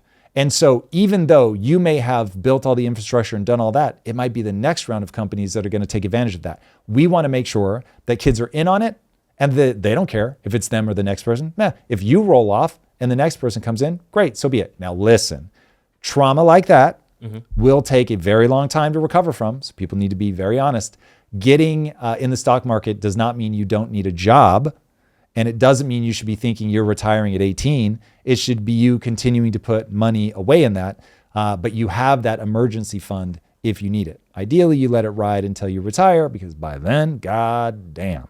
We ran the math. Caleb Hammer did something on this where it was like if you had put, I forget how much, 10% I think of each of your paychecks based on a real paycheck from like 1990. In 2025 or 2026, it was worth $2.5 million. So it's like, that's exactly what we're trying to invite people into. Cool. Speaking of the AI boom, Bill Gurley, friend of the show, said this is why Anthropic is aggressively begging for government protection. See below. Customers are finding cheaper alternatives. Keeping employees requires continuing ultra-rich secondaries that are dependent on revenue growth. When you can't win on the field, go to DC. And this is after UBS Group found that 60% of companies now are watching their AI budgets and are moving to cheaper models and the open source Chinese models. China strikes again. Seems like we should just stop trading them up and giving them access to our infrastructure, and they just keep winning. Listen, there's a lot of truth to that, but we also need to recognize that this is how revolutionary new technologies go. This is why I did a whole deep dive about every time, if you look back in history, go back to the railroads. When a revolutionary technology comes into existence, what ends up happening is usually the first wave of investors get wiped out. There's just too big of a gap between when you have to make the really expensive investments and when the money actually starts flowing in, and people usually do it on debt. And so the debt comes due before the revenues come in, they get stuck, they get liquidated. That's just a tale as old as time. But the infrastructure's there. And so the next company comes along and takes advantage of that. So Google didn't have to lay the fiber optic cable. The companies that did went out of business, but Google was able to build one of the most profitable companies the world has ever seen on the back of somebody else's catastrophic failure. So we want to be in a position where, us as individuals just don't care whether it's OpenAI, whether it's Anthropic, whether it's XAI, I don't care. As long as somebody is able to get this over the finish line and we get access to that incredible technology. So this is exactly what you're up against. Right now, they want to get glued to the government. They want the government to come in and use regulatory capture. So the government cares very much that they end up making it and will support them and create laws to keep other people out. It is a terrible idea that greatly diminishes people's ability to compete. And then we all lose. We talked about this a couple shows ago. I feel like AI is going to go similar in the way that the internet did. When the internet dropped, it was Netscape, it was AOL, it was Net Zero, all these internet providers. These are the internet companies. This is the future .com bubble. All those companies are gone, and instead we have Chrome, we got Gmail. Like, we have these other entities that are built on the internet that is actually driving. We have PayPal, we have eBay, all these other companies. And I feel like, unfortunately for AI, they have footed the bills for data centers and all these things. And I just think at this point, the value that they bring doesn't justify the revenues that they are trading against. Even Jan LeCun is being highly critical of XAI and Tesla, and he's saying they're now going to renting out their data spaces because they cannot afford to build internally. They don't have the talent. It's too competitive. The market's too saturated. There's open source free models competing with models that have a $400 billion infrastructure cost before they even release it. So it's like, you're either getting, like, it's going to be an uphill battle for them. I thought there would probably, like, the 5 will turn into 2. So Cursor already kind of fizzled away. It's going to get rolled over into XAI. I feel like that consolidation is going to happen again, and we're probably going to have 1 or 2, and then everybody else is going to go out of business. Yeah, and then the next wave will come in and they'll innovate and they'll make the things that we all go, oh my God, this is amazing. And then, as many people have predicted, the foundational model becomes a commodity. And it's like, yeah, okay, cool. Like, those are the models. Those guys do their thing. But the real money is the company that builds something that leverages the foundational intelligence to do, like, the actual, like, oh, I'm trying to, for instance, somebody please, for the love of God, make a pipeline for games that's just easy peasy. So I'm not having to cobble different things together. Like, that would be insanely beneficial. They did release, what is it? The engine, Unreal Engine released the MCP server, whatever. Yes. Connected. Yes, true. I'm very impressed. No, I love that. Okay. Let's go. It is like a big deal. Yeah. Right? Well, it will be a big deal. It's not quite yet. But yes, that is a sign that they're going in the right direction, and that's going to get better and better, and it's going to be absolutely incredible. And their big prediction is when we drop 6, basically, like, it's all just going to be completely integrated.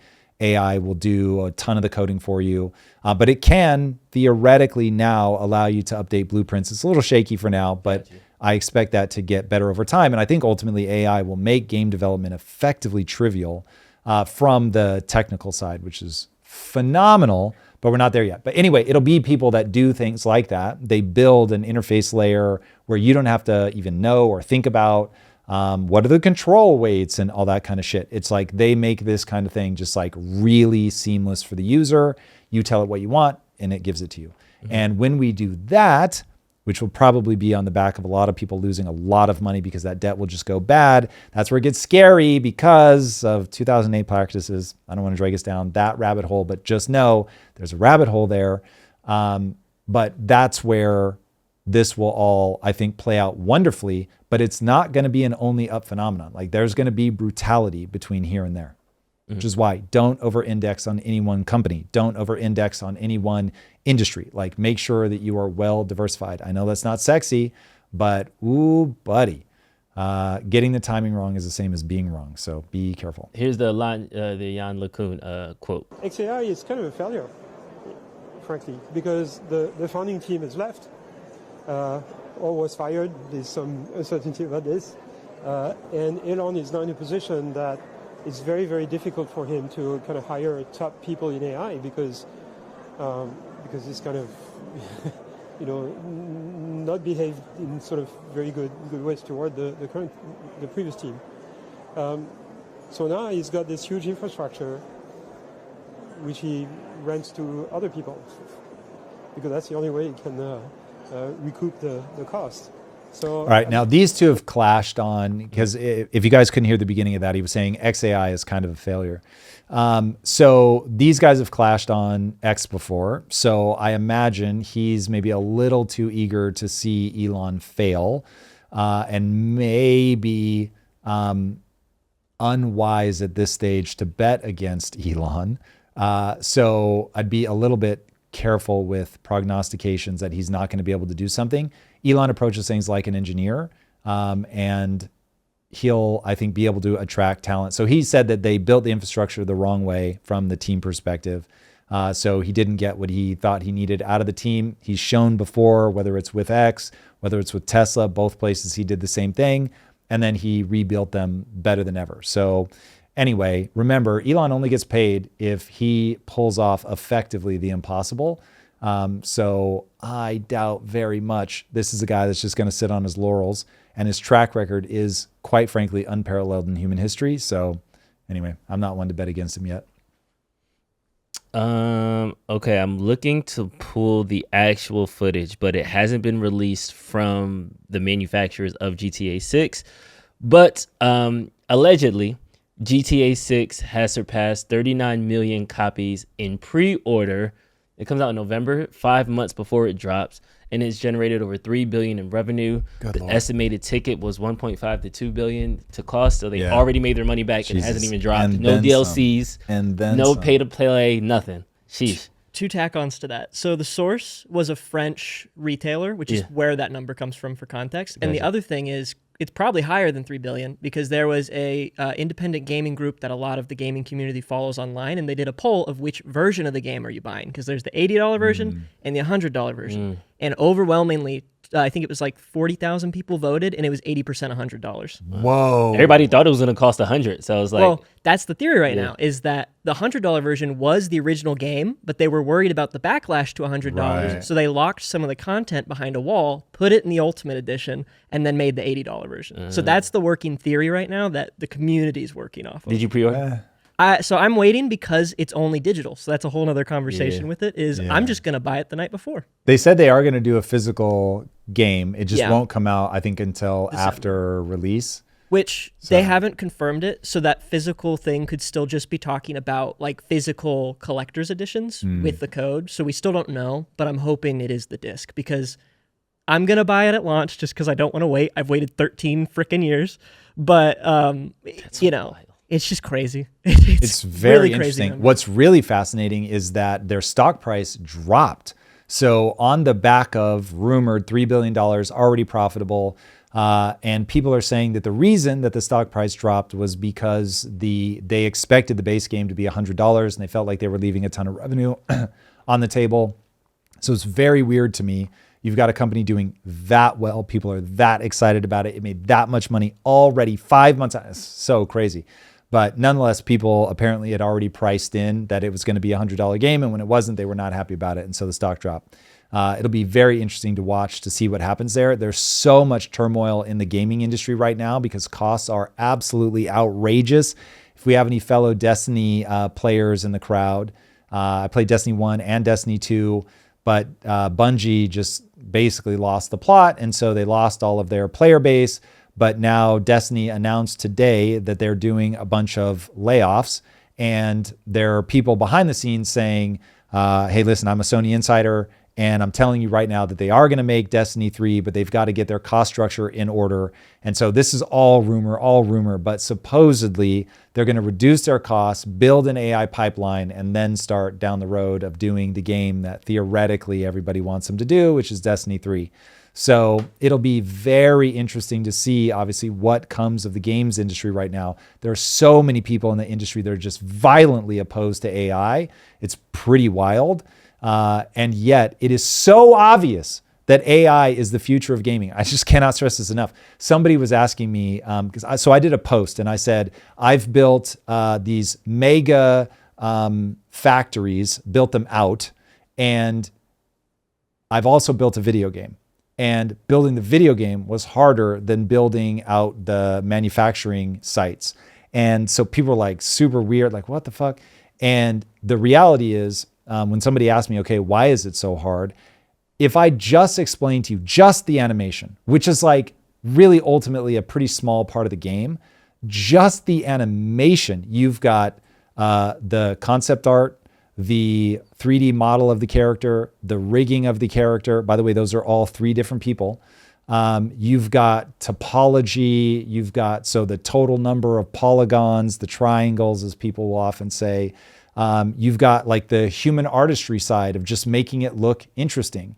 You've got whatever tech art you're going to do to actually make this thing work on a computer that has limited GPU budgets. You've got timing of the animation. Can the animation be interrupted?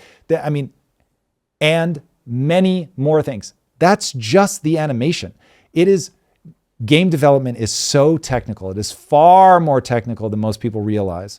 And so, yes, it is just extremely, extremely difficult. And so if AI can come in and simplify some of these things, which it already is, and if it can keep doing that, oh my God, the industry will be unrecognizable. So I'll be very curious to see how quickly the gamers who are staunchly opposed to AI actually end up embracing it. I think it's going to be pretty fast.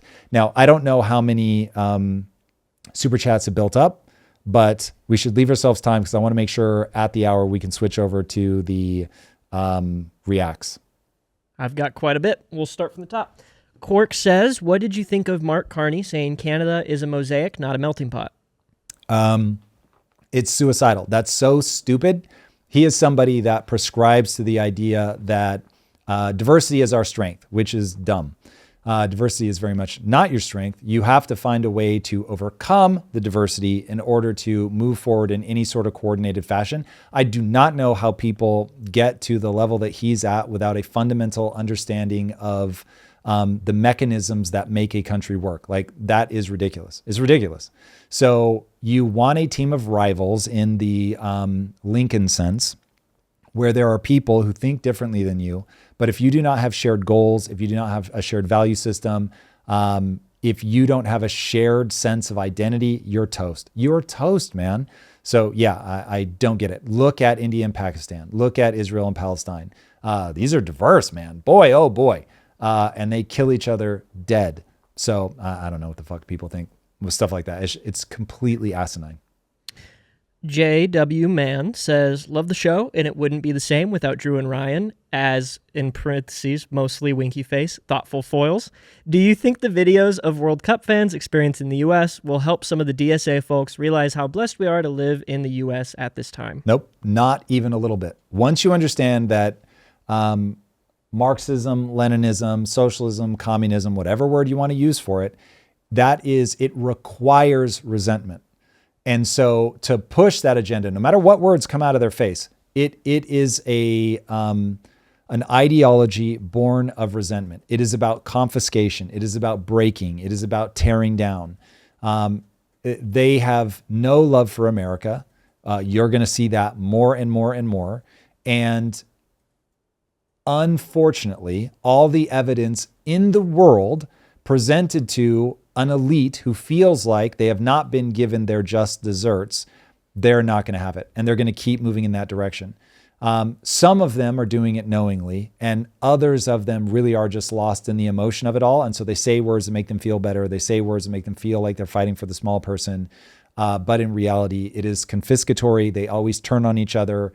And yeah, you can look at whatever flavor you want to look at. You can see how when it was run in the Soviet Union, how all the left-leaning people that brought it into power were then just summarily killed because they were no longer useful. They were agitators. Fuck those kids. Like, we're in power now. We can't have people saying anything against the party. You're dead. You can see the same thing in Iran, by the way, when the left ended up helping Khomeini get into power, and then he killed them all. I mean, it's just like, this just happens over and over and over and over. It is an ideology of resentment. It requires total rule. It is not somebody who's trying to interface with the world as it actually is. It is somebody who is hungry for power.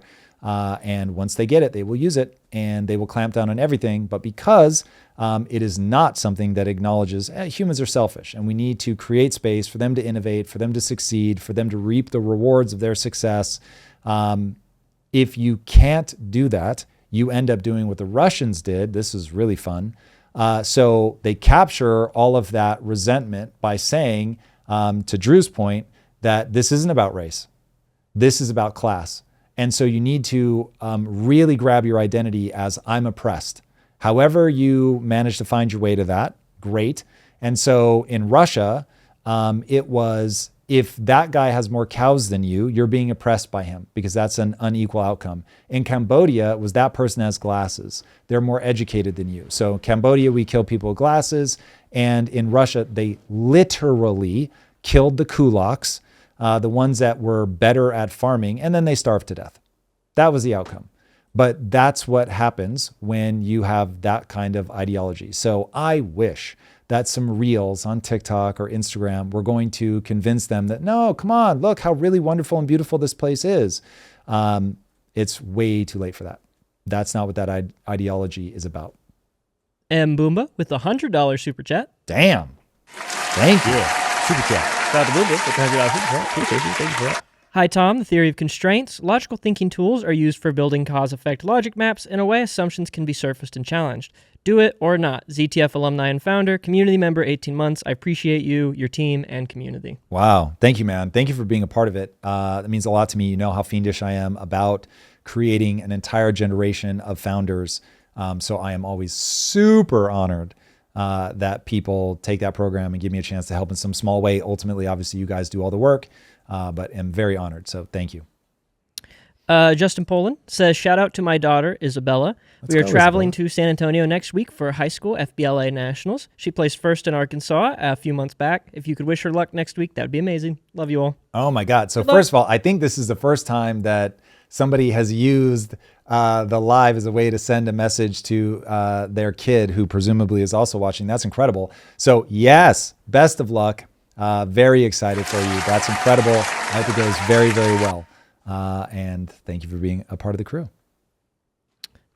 Next up, Luke Adam Miller says, Tom usually critiques socialist policies in terms of incentives to produce and innovate. Frederick Hayek's 1945 essay, The Use of Knowledge in Society, explains markets as necessary systems of epistemic production. Deep dive?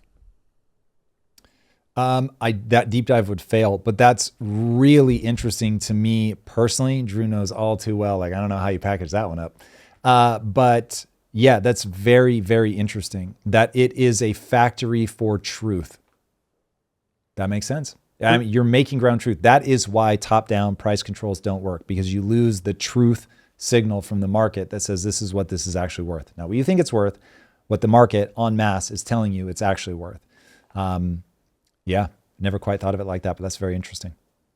Brutus Lugo says, how exactly does deglobalization, things becoming more expensive, less U.S. companies selling product globally, lower profits, lead to higher wages? How wouldn't that just lead to the destruction of the U.S. economy? Okay, so one, you would never do it like a light switch where we're doing everything globally and now everything is internal. You would create the incentive structure that will get people to invest and bring their companies back here. And so it will start. And we can use tariffs just because we're doing it and we can sort of see, but imagine a world in which the Supreme Court doesn't reject it. You saw companies literally saying like, yeah, we're going to start building a factory in the US because we don't want to pay those fees. So you have well-established car companies, for instance, instead of manufacturing somewhere else, like maybe some of it's being done in Canada or Mexico or whatever, they start bringing it here into the US. If you look at the UK, you see BYD everywhere. And so stopping people from, or China very specifically, from flooding your market with government subsidized things so that they can artificially destroy your market so that you can't afford to produce it because it's not profitable. And so it all goes there. You start hollowing out the job. So if you reverse that, you keep those out by making them just too expensive for them to bring in. You incentivize companies that already exist to start building here, and then new companies to be like, well, I might as well found things here. This is like exactly what we did when I was looking for people to help me build Kaizen. I didn't care if they were in America. I just needed it to be as cheap as humanly possible. And so you want to build an incentive structure where it's people just go, oh, cool, yeah, then I'm going to do it here because it's actually cheaper than if I go somewhere else. Now, if you do it all at once, you could definitely create massive problems. But what you're triggering is the same innovation cycle that ended up making China the best. You're just forcing it to happen on your soil. So it's not an overnight fix by any stretch of the imagination, but you have to start walking that journey at some point. Like if you don't do it now, then you're going to be, a year from now wishing that you had started it. So whatever that phrase is, what's the best time to plant a tree 40 years ago? What's the second best time today? So yes, would have been better if we had started this or just never let it happen in the first place, but we didn't. And so here we are. So today becomes the second best time to start. And last but not least, LOL 420 says, great discussion as always. Tom, do you practice any martial arts like BJJ? Lots of benefits, but I think the biggest is you get real feedback in the form of someone trying to choke you. Yeah, that's really interesting. So I did a very long time ago, but it was probably too fake of a martial art for me to have really gotten too much out of it. And I did it at a time where, one, I did not have all of my mental aggression, fortitude, et cetera, in place. And so it was competing with me doing well in college. And I was really trying to get into film school. And it just felt like I had to pick one or the other. Plus, I'd gotten injured. And so I was like, oh, God, getting injured over here. It's pulling me away from what I really want, which is film school. So ended up not doing it. Do, though, wish in my youth that I had. Now, listen, I could make it a focus and do it now, and I think it'd be extraordinarily beneficial for the reasons that you were saying. The weird thing is, I was just thinking about this the other day. Knowing how to fight is like an insurance policy, but the problem is it's an insurance policy. I've spent the vast majority of my adult life not having any physical confrontations whatsoever, and so putting time and energy into my mind has felt far more useful. And then, if I'm honest, it has been a much shorter path to getting good with a gun than putting all that time into BJJ. But I agree with you, man. It's one of those where I really do wish that I had either done it back in the day or that I wasn't worried about getting injured or just wasn't being lazy, because ultimately if I made time for it, it could happen. And if I was willing to deal with the injuries and all that stuff, I would learn something incredibly beneficial. And I don't want to put this person on blast, so I will just say this. A well-known martial arts, BJJ coach gave me exactly one session. It was extraordinary. He's such a good guy. Now, though, I think he is not a very big Tom Bilyeu fan for reasons that are outside the scope of this conversation. But that was cool. I did get injured, though, in that one session. And so was just like, okay, yeah, I would really have to figure out how to deal with the injuries. Too many words on that answer, so I'll stop there. You got Dan G470. He responded in the chat. I have it pulled up. Oh, you have it? Go for it. Drew just pointed out, this is $20 super chat from earlier. Drew just pointed out why Trump is holding the housing affordability hostage. He's betting on the emotional response from constituents that will drive representatives to get behind the Save America Act. That was not my read of Drew's take on things. My read, and obviously you're here and it's always weird when I'm answering on your behalf, but I'll finish the question. He's using that to leverage. Yeah. So to me, it goes something like this. Drew recognizes the housing problem as not a little bigger, not a little more important, a lot more important. And so holding the far, far, far, far, far more important thing hostage for this thing that is largely already solved by something else. It's like, what the fuck are we doing? This is political buffoonery. Given how easy it is to track his logic, if you share his base assumptions, it actually makes a lot of sense.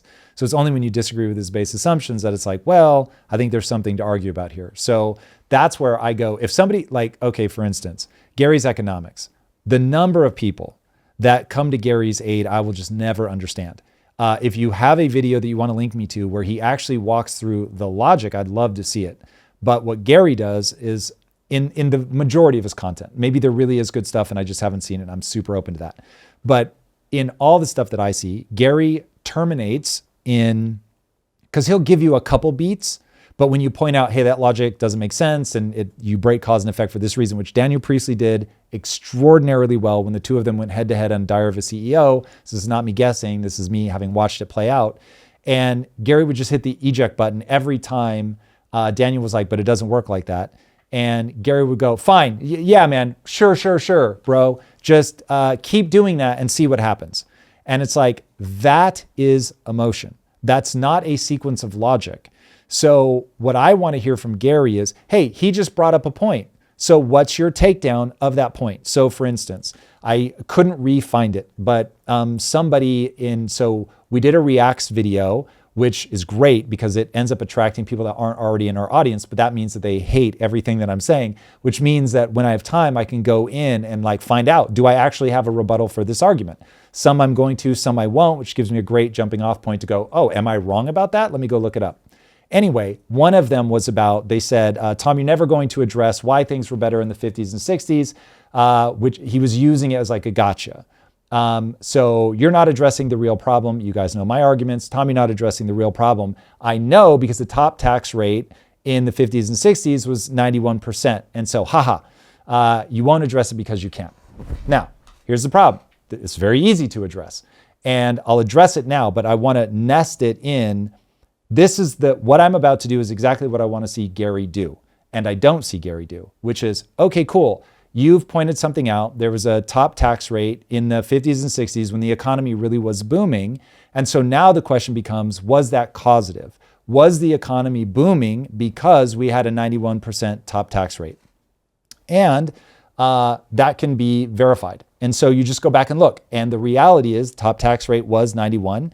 However, we were taking in much less tax per person than we take in now. Now, that's largely a function of the economy growing and not necessarily because you have a 91% tax rate. But the question becomes, as you abandon that tax rate, does that free the market up to grow? The obvious answer is yes, because we did, and the economy these decades later is just booming.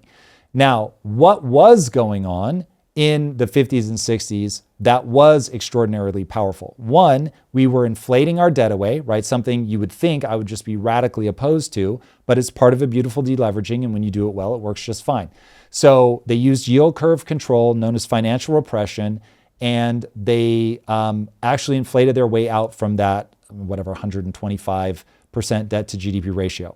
Now, the reason they could do it now and the reason we wouldn't be able to do it today is that the economy was naturally growing. We were just coming out of World War II. We were the only ones that were untouched. The whole world was turning to us to be this manufacturing marvel. We were sort of the China of that day.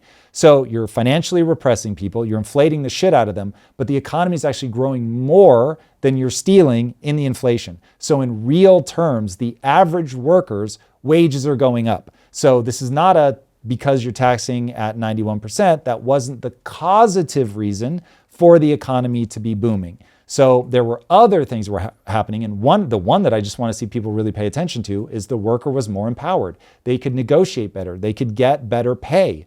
And so we want to look at that. Now, everybody dead ends at the brain dead, just get unions back in. Unions are like a government. They'll turn cancerous very quickly. It also doesn't have a very big impact. So for my money, that's not the place to start, but at least that's an argument that's like, okay, we've got to make the worker more empowered so that they can capture more of that increase in productivity, which is like the other part of the problem that we have to solve for. Okay, so that's the kind of thing that I want to see Gary do. Now, then the next layer might be Gary goes, okay, well, wait a second.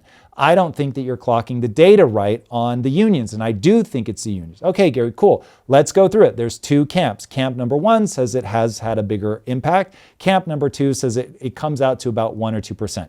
Now you can debate it. You're in the weeds. It's probably not going to be super useful, but like at least we know what we disagree on. And now we're back to, hey, we agree about the philosophy of we have to empower the worker. We just disagree about how to get there. You're going to end in places like that where people are reading the data in different ways. They have different base assumptions, yada, yada.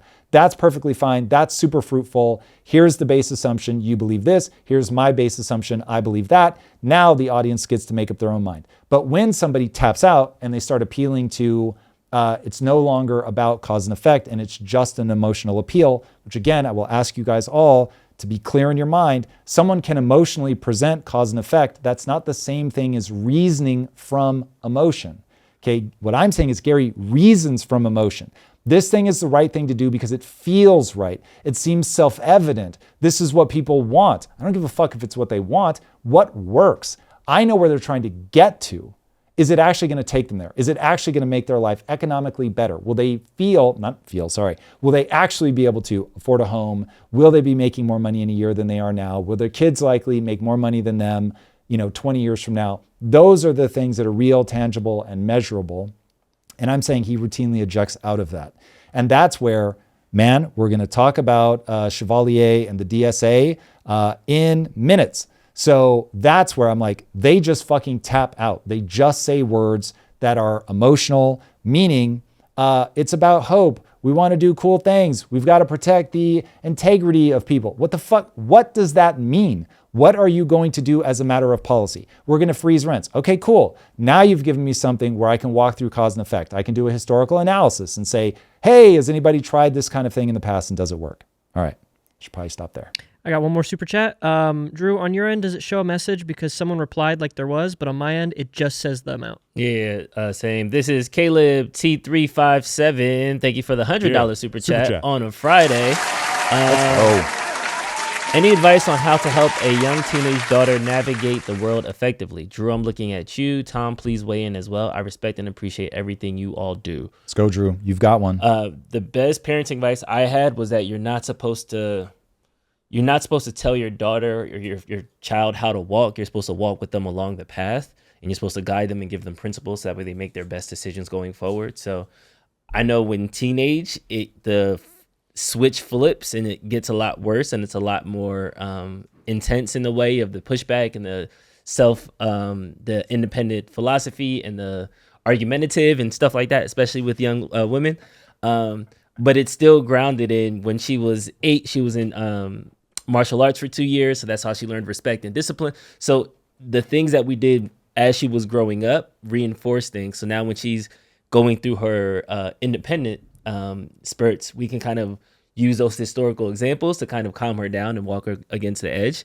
I will say, though, my daughter specifically, she has told me off, not like cursed me out or something like that, but she has forcefully voiced her concerns about something that I did.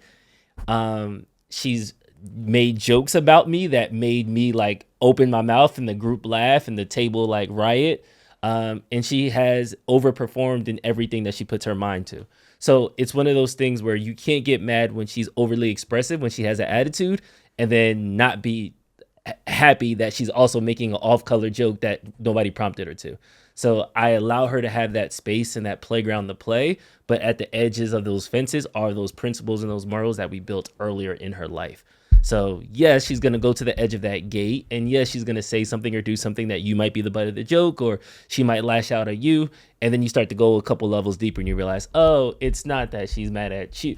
What she's saying isn't the thing. You have to look at the subcontext, and this is something that I think is applicable to a lot of women just in life, is the lash out oftentimes is a subcontext under that of like, oh, what I'm really saying is I don't feel safe, or oh, what I'm really saying is I miss you, or oh, what I'm really saying is you weren't there for me and I needed you to support me in that thing. So don't think about the words that are coming out of her mouth. What's the context that comes under it? Can I jump in from a recent teen perspective? There it is. So you said something 4 weeks ago that stuck with me that my parents also did, which I don't know your exact phrasing, so correct me if I'm wrong, but it was hear them out even if you disagree, and validate that these are the things they're feeling. Yeah. And I think too many parents don't do that. And like you said, you do that. My parents do that to me. It's like, that is so helpful as a teenager for developing your worldview, is because you're not going to always agree with your parents, just like you said now. So I don't know. I liked when you said conversations about that, like to other people, because when me and Lynn get into it, I have a bunch of female friends. I really call them like, am I tripping right now? Like, I want to just make sure I didn't. And every time they have the conversations, they're like, oh, the argument is good. Like the fact that she's bringing her feelings to you, you're talking through things, you're working through it. You want that. You don't want her to just be quiet and ice you out. That's a way worse position. Your relationship is strained. At least now she's actively asking for more, because there's a deficit there. So that's where I started to kind of change the perspective on it, to Ryan's point of like, you feel how you feel. I hear you. Thank you for bringing your emotions. Thank you for being vulnerable with me. I don't see it that way, but thank you for saying it. You hungry? And then I try to like lead it into something else. And that's exactly how my parents were when I was a teen, so. For real, thank you for your service, man. That is banger advice. The only thing that I would add to that is get your child addicted to the only belief that matters, which is that if they put time and energy into getting better, they will get better, AKA give them a growth mindset. Everything after that, you're not going to be able to walk with them forever. And they are going to meet the real world, and they are going to have to figure out how to navigate it. And the real world is going to break them. It's going to scar them in some way. And if they don't have the emotional resilience to get back up and keep going, then all hope will be lost. So that would be, if I were going to try to impart wisdom onto a kid, it would be that. That's literally what I'm trying to get across, whether it's in a video game or a story. When I'm thinking about kids, that I'm right there with that. Right. That's it. You guys, thank you so much for everybody that stayed with us today. I appreciate you guys so much. Shout out again to Humble House, who allows us to talk about these crazy subjects. I appreciate those guys so much, and they make an absolutely amazing product. The ingredient label is sales marketing enough for me. It's absolutely incredible. They are delicious. You can get 15% off with code TOM, humblehousefoods.com. Make sure that you check them out. And then I'm doing another ITU AI Masterclass Thursday, July 9th at 1 p.m. Pacific. Make sure you join me. It is free, and I will show you how to be a part of the solution and build a company using AI. Again, it's completely free. Thursday, July 9th at 1 p.m. Pacific. The link is there. You can click it and sign up. It's in the description. All right, everybody. We will see if you missed any part of the show, make sure to head on over to Tom Bilyeu Clips. Oh my I also God, dropped thank that you. link in the chat. So Discord, Clips channel. Discord Clips channel, AI Masterclass. there you go. All right. So we do have a Clips channel. So the reacts will almost certainly end up living on the Clips channel. So make sure that you subscribe to Tom Bilyeu Clips. All right, everybody. Have a great weekend. See you Monday. Peace.